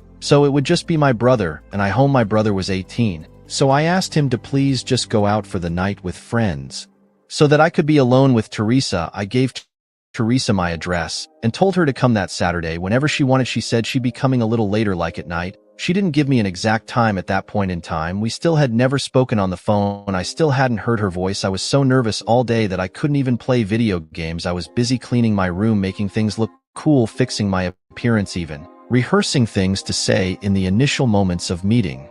Then I got a message from Teresa saying she's here. I sprang up and ran to the front door. I looked through the peephole and didn't see anyone. She then said, "You can come out to the front door." I opened the door and stepped onto the front porch. I looked around and the street was dark and quiet. No cars, no people. I went back inside and shut the door. I messaged her back saying, "I don't see you." She said back, "Oh, I must have the wrong house. Give me a minute." That was a bit weird. I locked the door and sat on the living room couch, nervously waiting, playing games on my iPod. I got a message from her again. She said she's here and to come outside. I replied, "Ring the bell, so I know you're at the right house." Then the doorbell rang. My nerves really set in now. I walked to the door, looked through the peephole, and didn't see anyone. I said, "Teresa," through the door. Through the peephole, I saw a hand reach towards the door and knock. I said, "Teresa," again. As I kept looking through the peephole, everything felt like it instantly crumbled down on top of me as this bald, creepy-looking short guy stepped in front of the peephole and then said through the door, "Hey Joey, it's Medusa from 𝐬𝐭𝐨𝐫𝐲. I want to talk." I ran away from the door with my hands over my mouth, truly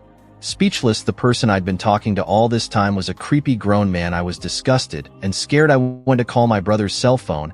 He didn't pick up. The doorbell kept ringing. I went to my bedroom and locked myself, and I held the house phone in my grasp, considering calling my parents, but too embarrassed to do so. My room was the only other room in the house with the lights on. I have a big window in my room that overlooks the whole sidey yard of our corner house, I turned off my lamp and slightly kinked the blind just a crack, and I saw that guy on the other side trying to look in. He started to knock on the window and started saying through the closed window how much of a connection we clearly have, that we can at least be friends. I responded nothing. I called my brother again and he picked up this time. I said, please come home right now. The Teresa person was a grown man the entire time and he's at my window right now. My brother's always been pretty big even as a teenager.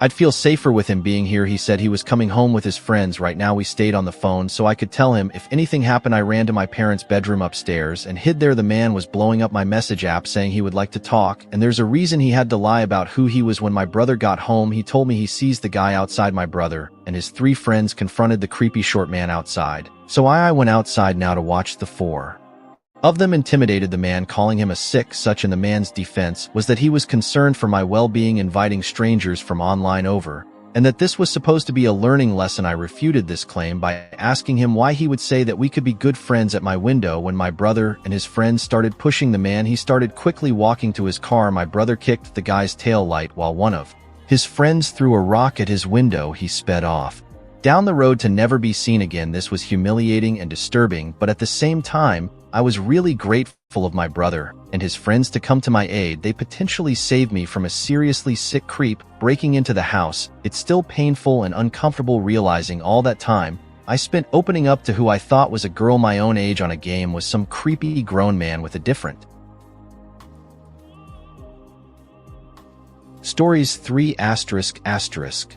This happened last week. Just a bit of background information. I had just officially quit playing Fortnite. Not that it's important, but this was May 2021, so Fortnite had already had a lot of people quitting the game. My friend Brandon suggested that I download Apex Legends and play with him. I had already had the game downloaded, so I just updated it to the current version. So I logged on and I remembered how bad I was at this game. I hadn't played since the game came out, so my stats were awful and I had only the starting legends, Pathfinder and Bloodhound, because I just thought that they were the 2 best starters. Something else to note, I have a very loud gaming headset, so I could barely hear any background noise. But to get to the actual story, it happened when I was home alone. My parents had gone out for their week-late anniversary dinner, and my brother was at his friend's house. I was playing Apex with Brandon when he suddenly got a text from a random number. He said, "Dude, what the I just got a random message. What does it say?" I asked. I remember exactly how it went. He said, "Look out the window. Don't look out the window, dude. There's nothing there." I replied, "No." He says, "Look out your window." What? Why? I said as I turned my head slightly to the right, then to the left. I didn't know which window to look out of since this room has 5 windows. I looked at each of them in a panic. Then I found it, the one that was least visible from my couch. There was this man just standing there. I was clueless. I didn't think much of it because the dude was facing away from the window. Little did I know just yet. I put my headphones back on. Brandon just got another text. He told me, "Luke, I'm not messing with you, dude. There's someone outside your window." I know. I told him I just saw him. He's just looking the other way. What? He asked. He just took a picture of you at the window looking clueless. What? I said, "I suggest you call the cops and get him out of there." He tells me. Then strangely he stopped talking and there was that sound of an Xbox notification. He left the party. He never does that without saying bye or that he's going to bed, and I saw he was still in Apex playing in a match. What? I muttered to myself again. Eventually I got a party invitation from Brandon and asked what happened. Next thing I know, there was a deeper voice than Brandon's on the mic. I remember in every little detail what it said: "Come outside right now or I will come in." I couldn't recognize the voice at all, but I knew the voice was that of a grown man. I looked back at the window and sure enough, there he was banging on the window. He looked completely demented. His face was a dark red with his hands gushing blood. As he pounded on the window, it started to crack. I picked up my phone, which was right next to me. I was horrified to see it was at 1%, basically out of battery. I kept saying "oh" over and over. I put my phone to my ear and mouthed the words, "There's a man trying to break into my house. His face is dark red and his hands are bleeding." Next thing I know, he starts screaming while bashing at my window. Then I thought, wait a second, there's screen sheets in front of all of our windows. So how, if he never cut it, was he already at the glass? I took too much time to think. Finally, a shard of glass falls to the ground. A hole large enough for me to shout through opens up. I screamed, "Go the away," before the cops got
1984, a family of three goes missing.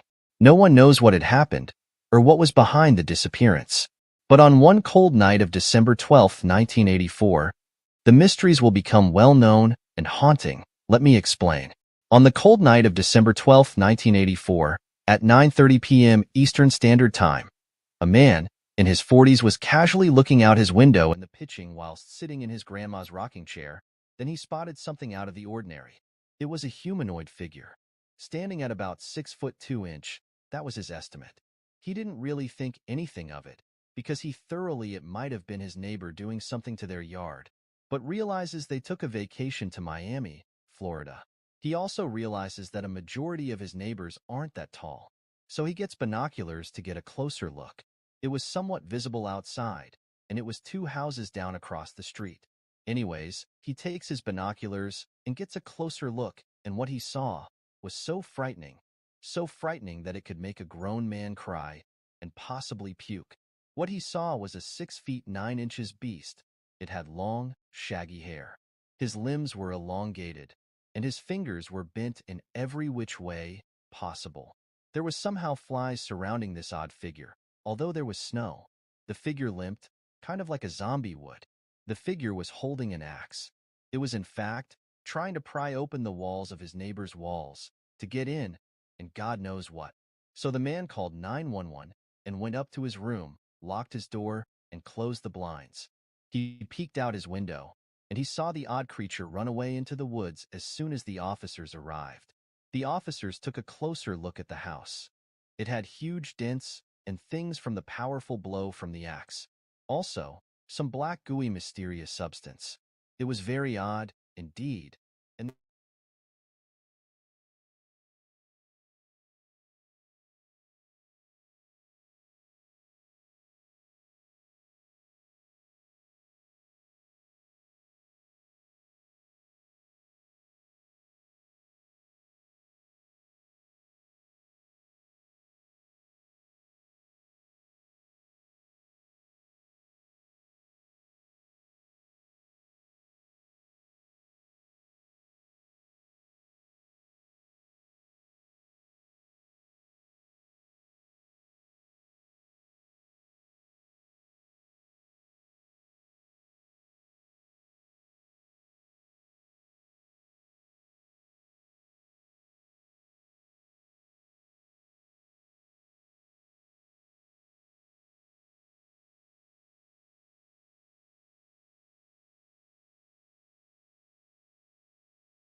by eating the woman's face off, the eyes first, then eating the flesh of her. All that was left was her bones. The researchers were truly shocked, terrified on what they had just witnessed. One even threw up. What you read there is called the real-life horror movie phenomenon, where an unlucky soul watches a horror movie just before closing their eyes. Then when they fall into a dream, that same monster that was described will be there and strangle you in your sleep. Then you wake up in horror, then die. Then the creature, given the nickname of Anomaly X, will start devouring you, head to toe. Comment if you want more. Red heart, and if you made it this far, congrats. Here's a cookie. I awoke with a jump. I couldn't see much as I had just woke up. There was an eerie silence, the one in which a horror movie would use. It was cold. I was cold. Too cold to move. Huff, huff, I heard in the distance. Was I dead? What was going on? I heard a slight sound coming from inside my hallway dorm. There was sobbing. I couldn't move. All I could do was shovel myself under my blankets. I heard breathing. I couldn't focus. Me having a mental disorder, I couldn't handle it, and from stress I fell into the sweet, oblivious balm of sleep. Morning came, and I asked my roommate about the crying. Hey Sam, last night did you hear any sobbing? It pissed me right off. A silence was sat in place for a few seconds. Yes, I did. It was me. I was crying at seeing a thing watching you sleep.